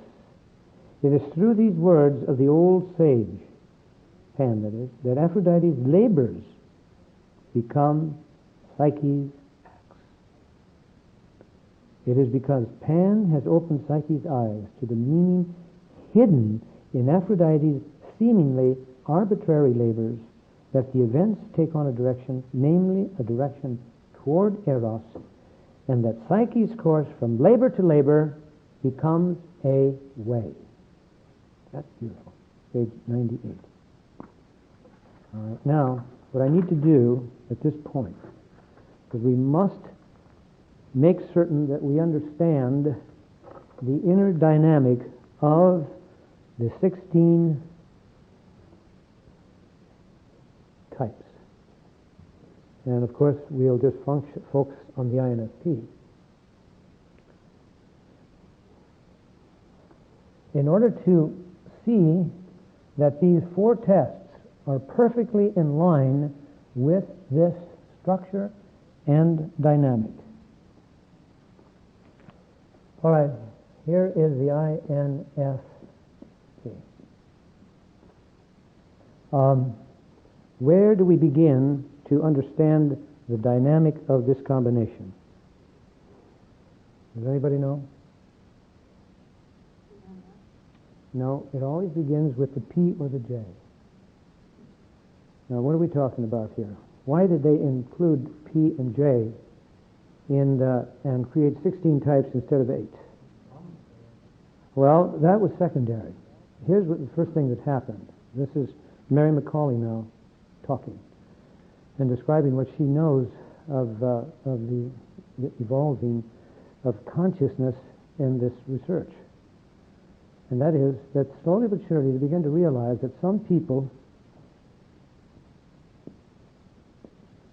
given just the basic structure of the type mandala, here's thinking here, here's feeling, sensation, intuition.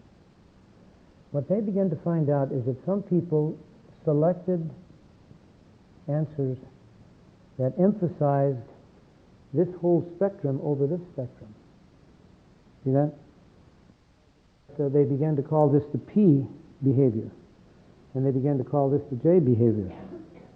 And this is also found in Jung, where Jung says, look at what happens to us. We take in all of these impressions, because that's what this is. This is the perceptive information gathering spectrum. But we're overwhelmed by it. We constantly need to have it limited. And that's why we have this. Jung says that. But what they did, you see, based upon their research, they began to discover that indeed some people select this over this, and some people select this over this. And these people just love to cut things off in a hurry. Let's finish the job. Whereas the P's do what? Endlessly collect. We are infinite mothers. I've had a fight like hell to stop bringing in information into this book. And that's probably one reason why it's so big, again, is because of the P. So that was the first thing that they found. Then they found that if you are a P, you naturally extrovert your P, whether you're an S or an N. See that? And if you're a J, you are going to extrovert your T or your F, whatever you are. In our case, what do we got? What do we have? Introversion is extroverted. See that? Now, what is the dominant function here? Intuition or feeling? Why? It's not what shows on the outside. Introverts do not show their immediate strength to other people. So, the dominant function of an INFP is feeling. Introverted feeling. Now, if you were an extrovert and you extroverted your N, what would be your dominant function? Intuition. For one thing, because you naturally will extrovert anyway, but then since you're an E, whammo, you've got a double extroverted impact. You are a dominant extroverted intuitive. Why? Because you show your stuff to the world. Extroverts love to show who they are to the world. They'll tell strangers who they are. Introverts will never do that. Never. Okay, so let's put this down at the bottom now, where Psyche is doing her work. And let's begin to show the dynamic of what happens in a story that is 2,000 years old. So there she sits, okay, in in Aphrodite's castle. And the first challenge is what? I'll read this here. Aphrodite challenges Psyche to be a drudge, doing the ordinary and drab routines.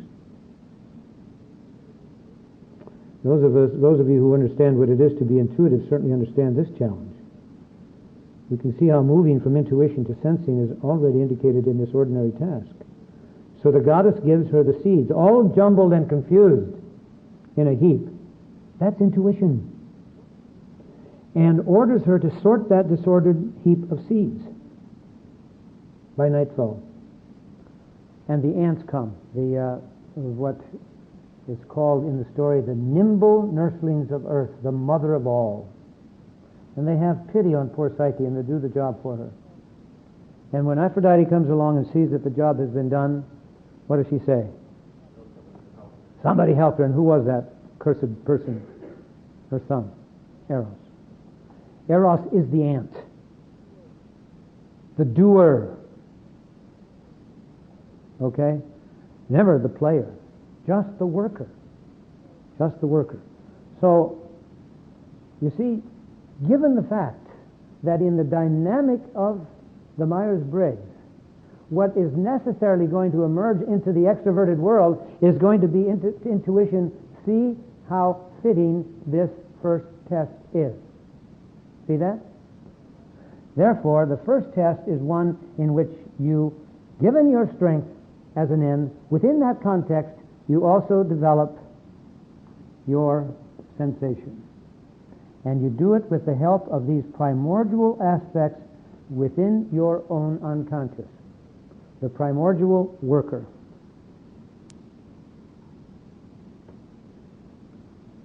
And because they do not know the meaning of fun, they know nothing about intuition. Have you met ant-like people? Yes. Of course, so have I. And we have an ant-like aspect within us, yes. Just, about Aphrodite getting her just feet so jumbled. This creative potential. But it needs to be organized, doesn't it? That's what we're all struggling with. Incidentally, I need to say this to you. The thing that led me finally into writing a book is that in 1990 I had an operation on my hip. I have a false hip. February 1st I had the operation, and 2 days later Julia Cameron sent me her book, which was then called Awakening the Artist Within, in manuscript form. She had taken a course from me on Jung and Joseph Campbell, and we began to talk, and she shared with me some of her material. And there it was, completed, a 12-week course that she was teaching here in Chicago, which eventually became a book that is now, sold all over the world, The Artist's Way. And in the very first part, what do you have? You have the morning pages. And when I read that, I said, my God, this is what I'm going to do. For the first 60 days, I did not miss a beat. And I'm still doing it. Not as much, but 75% of the time I do. And I began to call it disciplined spontaneity. Because you have to focus on the flow, you see, of ideas or feelings or emotions or events or whatever comes popping out of the unconscious. And I know that that became the basis for me to finally, for the first time in my life, block out time. Every Tuesday morning up until about 2 or 3 in the afternoon, depending upon my clients, that is all devoted to either reading for the purpose of writing or writing. And here's what happens when you do that. When you block out that time, then as you go along during the week and you've got a half hour here or an hour there, bingo, you can immediately move in and write or critique the material that you've written. And so that you have the basis, you see, for a flowing creative process. If you persist in being a bit of a warrior. The Artist's Way. It's a great book. It's touched the lives of all kinds of people. All kinds of people. Okay, any questions about this particular task? Think again of its importance in the creative process. I want to refer you again. I mentioned her very quickly. Goldberg, who writes Writing Down the Bones. Natalie Goldberg, who has been an inspiration for me in terms of the writing attitude. Wonderful in terms of the writing attitude. Even better than Cameron in that respect, also, although Cameron is very good. Natalie Goldberg, Writing Down the Bones, her second book, Wild Mind, and she says over and over again, don't tell me that you are a writer unless you intuitive, also learn to deal with detail. Don't describe flowers in some kind of a general way unless you know exactly what the flowers are.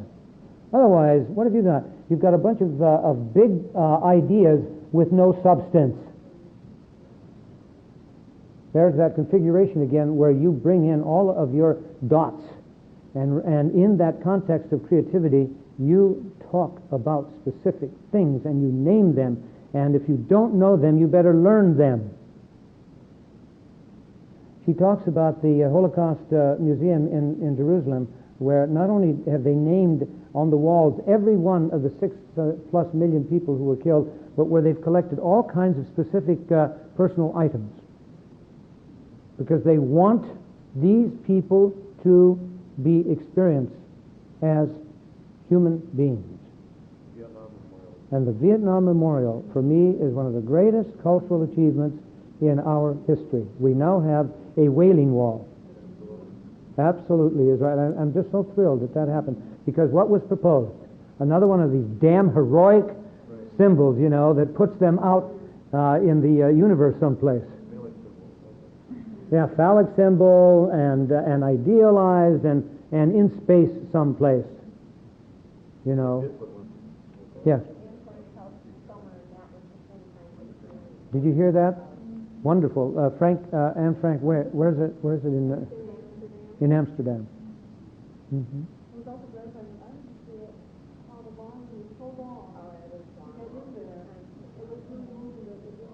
Wow, that is impressive. Yes.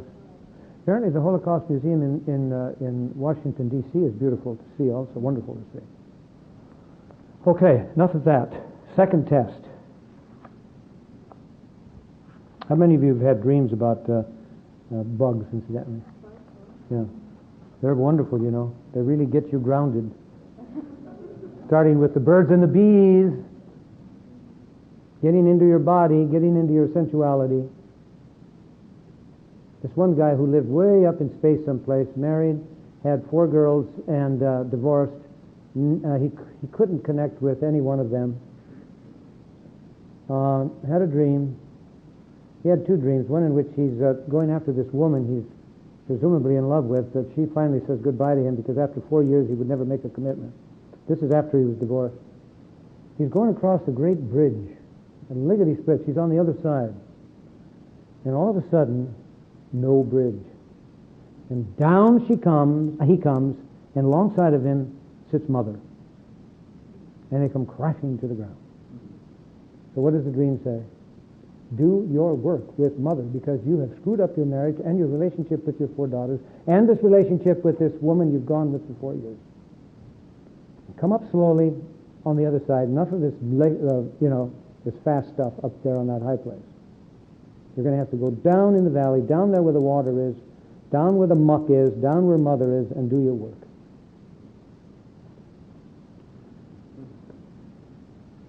And he also dreamed that he was alongside a body of water. The woman he loves is in a house nearby and cooking. And he's absolutely naked, lying there, and suddenly realizes that his whole body is covered with bees. Every part of his body. And he's lying there paralyzed, and he cries out to her, "Help me." And she says, "Why don't you just stand up?" So he stands up, and all the bees go falling off.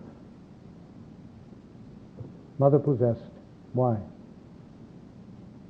What is a beehive? What's it centered in? The queen bee. That's right. The primordial community, like the ants. Like the ants.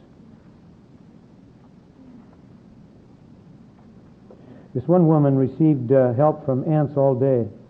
Then she says, "I'm so busy I begin to forget their work. Then I think or hear a voice, remember the ants. Remember the ants." Okay, let's go to the second. What's the second story? Do you remember it? Second challenge. She's standing along the riverbank. Incidentally, in the first one, she was in a high building, and what did she threaten to do before the ants came? Okay? In the second one, she's up on this high bank with Aphrodite. Aphrodite points to a high plain on the other side of the river Styx and says, "See those sheep?" And we know also the rams of the golden fleece, of the warrior mythology of Hector. You must go over to that high place where they are in an enraged state in the noonday sun and pick some of the golden fleece off of their backs. And Aphrodite leaves, and what does Psyche do? She goes right to the edge and is ready to throw herself over, and the reeds of the river speak to her. Who are the reeds? They are the hairs of the earth. They are the stuff of which music is made. And they say to her, "Psyche, take it easy. Go under this tree in its shade and rest until dusk, and then go over and pick the stuff, the golden fleece, off of the bushes against which the rams have rubbed." So you don't even have to do this directly, but you're also doing it in dusk and darkness. Now, what is the challenge that is being met here? Of the 4, we've already taken care of one polarity, haven't we? We have 3 left, moving from P to J, from F to T, from I to E. What do you think it is? That indeed is most appropriate for the dynamic of this makeup, and there it is in the story. What does it mean to cross over to another place and to take something from that place?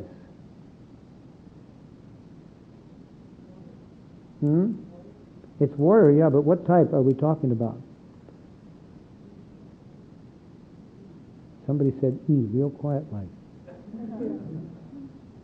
That's right. Why? That's right. You're going out from yourself. You're going across. You're going up. You're going against. You're invading the place of those ferocious animals. Or at least they were during the daytime. What this daytime stuff at noon, what does that remind you of? A great movie? High noon. Listen to the terminology there. High Noon. You can't see a more powerful story of the warrior than that movie, High Noon. So, what is the meaning of waiting until dusk? It won't be so hot, yeah, and the danger of her getting destroyed by these ferocious creatures. But there's a deeper meaning here. Well, it's transition, but what is nighttime? Is it an introverted place and atmosphere, or an extroverted? It's introverted. Is it feminine or masculine? It's feminine. Introverted feminine. This is the environment, you see, that she needs in order to become extroverted. She must do it in a quiet, extroverted way. That is a powerful metaphor of an important dynamic of the movement of an introverted type towards extroverted. Do you see that? How beautifully illustrative of this next dynamic, yes. Otherwise she'll be destroyed, that's right. Because she's going against her nature. Same with us. Unless we learn to speak in an extroverted way, but quietly, according to our dominant attitude, which is an atmosphere that has a way of touching every aspect of the typological circle. It modifies any extroversion that we get into. Now, and the interesting thing too, you see, in terms of another dynamic, is the whole process of realizing a warrior place begins through this, let's say, exit of intuition that already naturally moves into extroversion. And so why shouldn't it follow that the next move is to go more formally towards the attitude of extroversion? Boy, this thing has dried up. So we'll get another color. Let's make it red. So now we have had the help of the reeds, right? Another kind of this is vegetative energy. This is very primitive animal energy. These are both very primitive archetypes that we're dealing with here. Okay, now the third challenge emerges. Incidentally, this business of becoming extroverted in a feminine, and we must keep these together, a feminine and introverted way, is so beautifully illustrated by so many INFP men who marry strong women, and also who often have in their dreams feminine mentors. Let me give you an example of this. This is a young man who is an INFP, whose father was an alcoholic, and who would get into alcoholic rages, also would go out and have sex with other women, and then his wife would kick him out. The young man was very much allied to his mother and was afraid of the father. He had a dream when he initially came to me in which he has a collar around his neck like a dog, and it's held by his girlfriend, who threatens to commit suicide every time he indicates he's going to separate from her. And there he stands, you see, like a dog. Of course, we'll talk further about that. But suddenly, a very angry man attacks this woman, and he awakens afraid. And I said to him, well, you obviously can tell what's going on with this collar around your neck, can't you? And he felt trapped. But what about this powerful male attacking this girlfriend of yours? Don't you think that's a part of you that you need to develop?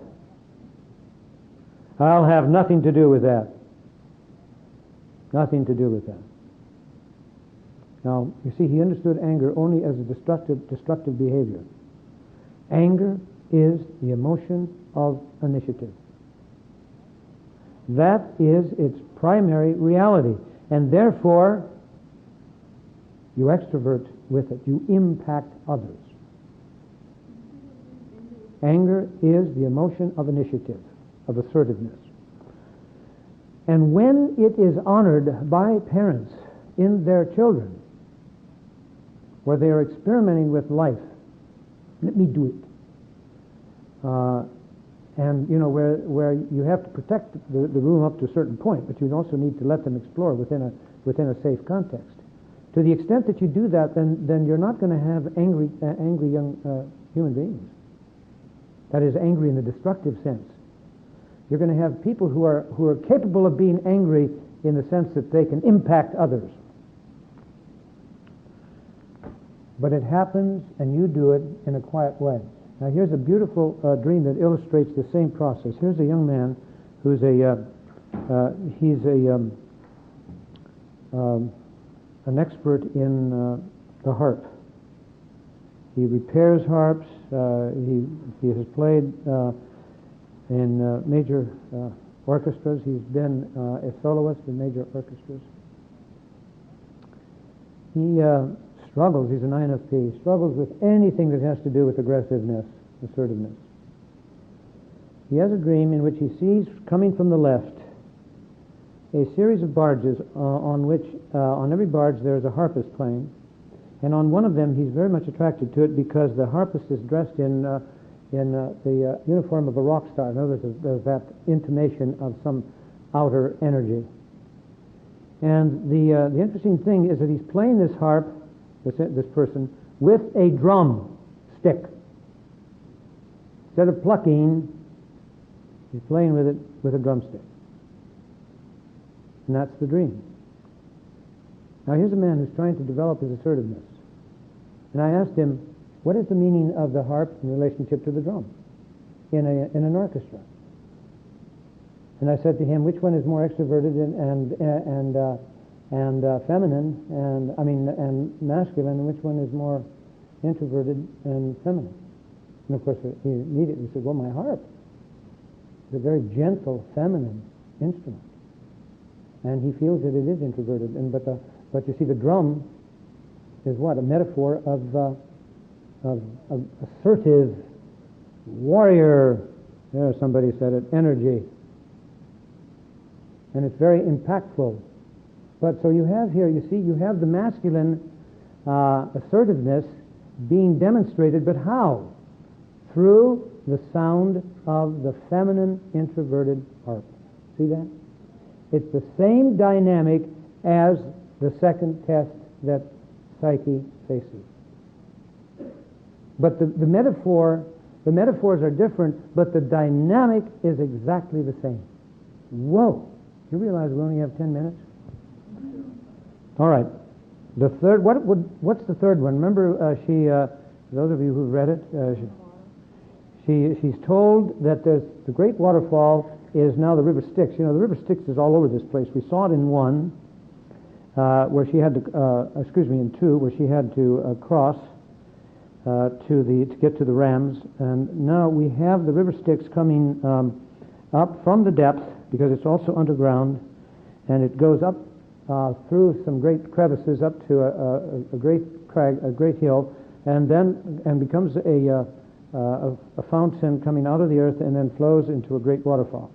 And Aphrodite says, see that very, very dangerous place up there at the top, you must go up there with this goblet and catch a bit of that water. And you must fight your way through the great serpents who are protecting the way. And there are the serpents again. And Psyche goes up the hill, and what does she intend to do? As she gets higher and higher, she's going to throw herself off. But then Zeus's eagle, which is also the eagle of his homosexual lover. So there's a feminine intimation here. But also, we're talking about an eagle now, folks, and not just an ant and a reed that has to do with the earthly places. We're talking about a higher energy now, that's sky energy. The eagle comes, takes the goblet from her, goes up, avoids the great snakes, and grabs some of the water and brings it back to her. So what do we have here? Feeling moving towards thinking, or perception moving towards judging? The warrior thing. Reason. Yeah. Well, but in this particular case, however, it's very specifically referring also to the homosexual lover of Zeus. But nevertheless, you have a point there. Absolutely. Absolutely. Because P is like a great waterfall. I kind of snuck that in earlier. And the goblet, you see, establishes a containment of all of that perception. And that's exactly what happens. But now, of course, you have the intimation, don't you, of an evolving upper consciousness, so that you're, what am I doing here? Now, you see, the implicit dynamic here at this point also is that the greatest challenge of all must be with the dominant function. And therefore, most appropriately, do we wait for the last test for psyche to move from feeling to thinking.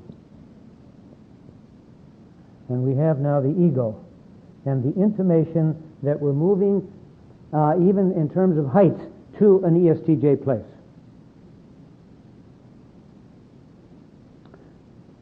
Now, do you get a sense of what I'm saying in terms of how amazing this is, that a 2,000-year-old myth is playing out such subtle aspects of the dynamic of the Myers-Briggs system?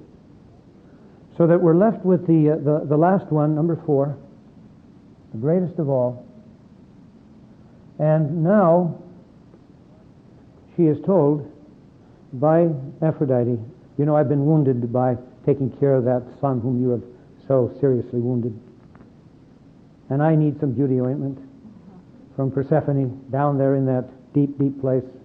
Persephone, incidentally, if you look carefully at, and read Boland's book, Goddesses in Every Woman, is without doubt the most INFP of all of the 7 goddesses. Persephone. Oh yes, without doubt. She is one of the 3 vulnerable goddesses. The other 2 are Hera as wife and Demeter, her mother, as mother. But this is the maiden. This is the young one. And in contrast to the virginal goddesses, Athena, Hestia, who cares for the flame, she has a lot of introverted, gentle qualities. But the one who is most attractive is Persephone. And then there is the goddess of the hunt, Artemis, who has no problem killing one of her lovers if he's too competitive. She's quite a warrior. She's quite a warrior. And so Psyche, Aphrodite says, you must get me some of that beauty ointment. I need it because I'm so wounded. And Aphrodite sees the tower and immediately begins to climb it. For what purpose? To throw herself off. And the tower speaks to her. And the tower says to her, now let's look at the tower for a moment. Neumann talks about it as a cultural manifestation of a large, even talks about the four square aspect of the tower as being a mandala. And Johnson also, Robert Johnson talks about it, however, as being a manifestation of a cultural consciousness. Now, I want to suggest to you that it is a marvelous metaphor, not only for the high place, which is the thinking, but also the very fact that it is a human construct. It has to do with what we are capable of doing after we awaken in reflective consciousness. In unreflective consciousness, the symbols of consciousness are light coming out of darkness, the earth or an island coming out of the water, you see. These are natural symbols of an emerging consciousness. This is a symbol of a reflective consciousness in that it is a human construct.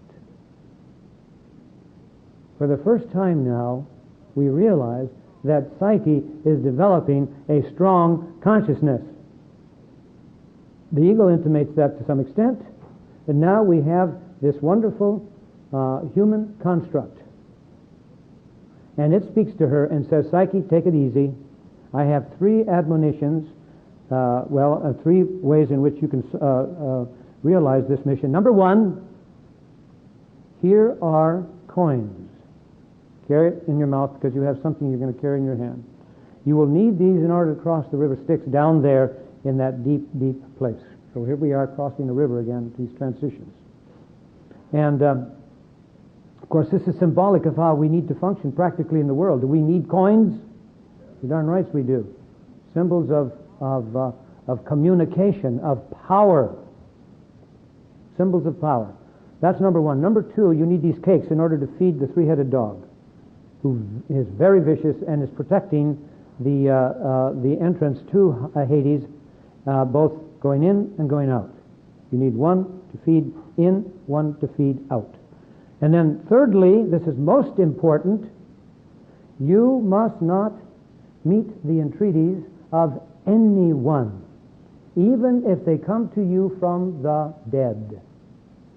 Now, why is this speaking to the feeling function, especially the last one? But also, I'm going to tell you, the food for the dogs. But let's stay with just the last admonition. What is it about us as feeling types? What is it that we need to do in order to develop thinking toughness, objectivity? Do we need to continue to say yes or to say no? You should all shout it. That's right. The ability to say no. You have to go. I know. Well, and wish you well in your journey. Thank you. Yes. And your journey as well. Thank you very much. So you see what's happening here. The very essential gift that the feeling function has for us, is also our worst pathology. Our giving of ourselves, our surrendering ourselves because we can't claim sufficiently our own power, our own capacity to step back and not stay so subjective in all relationships. That's why we easily fuse if we're not careful. So the ability to say no, and she must do that in order to survive this trip. Okay? So now, what was the dog? What in the world? There's got to be a reason for the dog. Now, what were we saying earlier about the dog? A symbol of what? Of love. Yes, of the relational function, feeling. So what's happening to the feeling function when you're desperately trying to develop your thinking? You're ignoring it. And therefore there's anger there. Therefore the angry dog. And then it dawned on me, my God, it perfectly fits. You see the dynamic of this process. She needed to feed. She needed to satisfy, you see. She needed to nurture, to some extent, the feeling function, even while she was developing the thinking function. Just as Neumann says, the reason why she's uniquely a feminine hero is because while she is in somewhat of an antagonistic place with Eros at this point, when she burns him inadvertently in order for her to realize more of her own autonomy, but then is seeking relationship. So in this very crucial moment where indeed the function of relationship is threatened, she needs to nurture it. And so she does. And she completes her trip. Oh, she's also told another thing. Do not sit at the table and eat with Persephone. Just eat some dry bread and drink some water. Otherwise you may get caught in her same cycle. Which means she has to spend a third of the year underground and 2/3 of the year in following the season. She represents the cycle of the year. Yeah. That's true. That is true. But you see that, and that's happening here, and it's happening here too, you see, because the S does specify detail. It captures detail.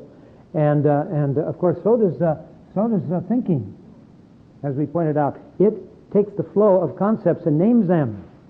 And so does judging. It says, let's get the job done. You see how differentiated this other side of us INFPs is. Okay? Now, just one more point. The rest is relatively simple. And that is that she opens the the perfume case, presumably on the surface, to put something on her face. But that, can you imagine this woman who has just despised being the outer beauty, doing it for this motive, and yet that's what some of the commentators say is going on. And that is totally wrong in the context of this story, particularly when you understand it also from a type standpoint. She opens it, and what happens? She experiences a Stygian night, and she falls into a deep swoon. She finally realizes the depth of the unconscious, which is a realization of her inner beauty. Paradoxically, as Jung says, you do not realize enlightenment, he says, through discovering outer symbols of light, but by finding the light in the shadows, in the dark. And there is, you see, the epitome of the mystical journey. And in the midst of all of this, you see, the self, working through Aphrodite, is helping this young woman realize the fullness of individuation. And the final evidence of that is that Eros awakens her, they marry, she has her outer lover, she is made a goddess. What does that mean metaphorically? She's in touch with her divine source, the self, and she also gives birth to a child who is called pleasure. I wish I could remember the Latin word for that, because it has a more sensual aspect to it. I can't remember it. But the point is, when we awaken to our true self, not only do we realize freedom, but we also realize happiness. And that's the deep meaning of this. It means happiness not just intellectually, but also sensually, bodily. And that's the beauty of that final realization, that she gives birth to the totality of happiness, which is encompassed by the idea of a divine pleasure. Okay, and with that, folks, thank you very, very much. And I'm sorry we couldn't do anything with C.S. Lewis. Huh? Let me say one thing. Thank you. Let me say one thing about the C.S. Lewis story, because it's so beautiful, and that is that here's a guy in the 20th century rewriting this myth in his marvelously intuitive way, and giving us the protagonist now, the sister, who becomes a warrior queen, and who has also mothered Psyche, and has experienced her when she's in her new state, and then does her work as not just a queen, and who orders the land so beautifully, as the story tells us, but also has to fight to save the land from an invading group of people who want to claim the brother of the king, to kill him, and she fights this guy and kills him. But the point I want to make is this, that in the second half of her life, she gets tired of being a queen, and she begins to wander with the young people. And there she discovers this wayside chapel and the story of Psyche, and she hears the traditional story, where she's jealous and with her sister is killed, and she is enraged. And so she writes the book. That's the whole point.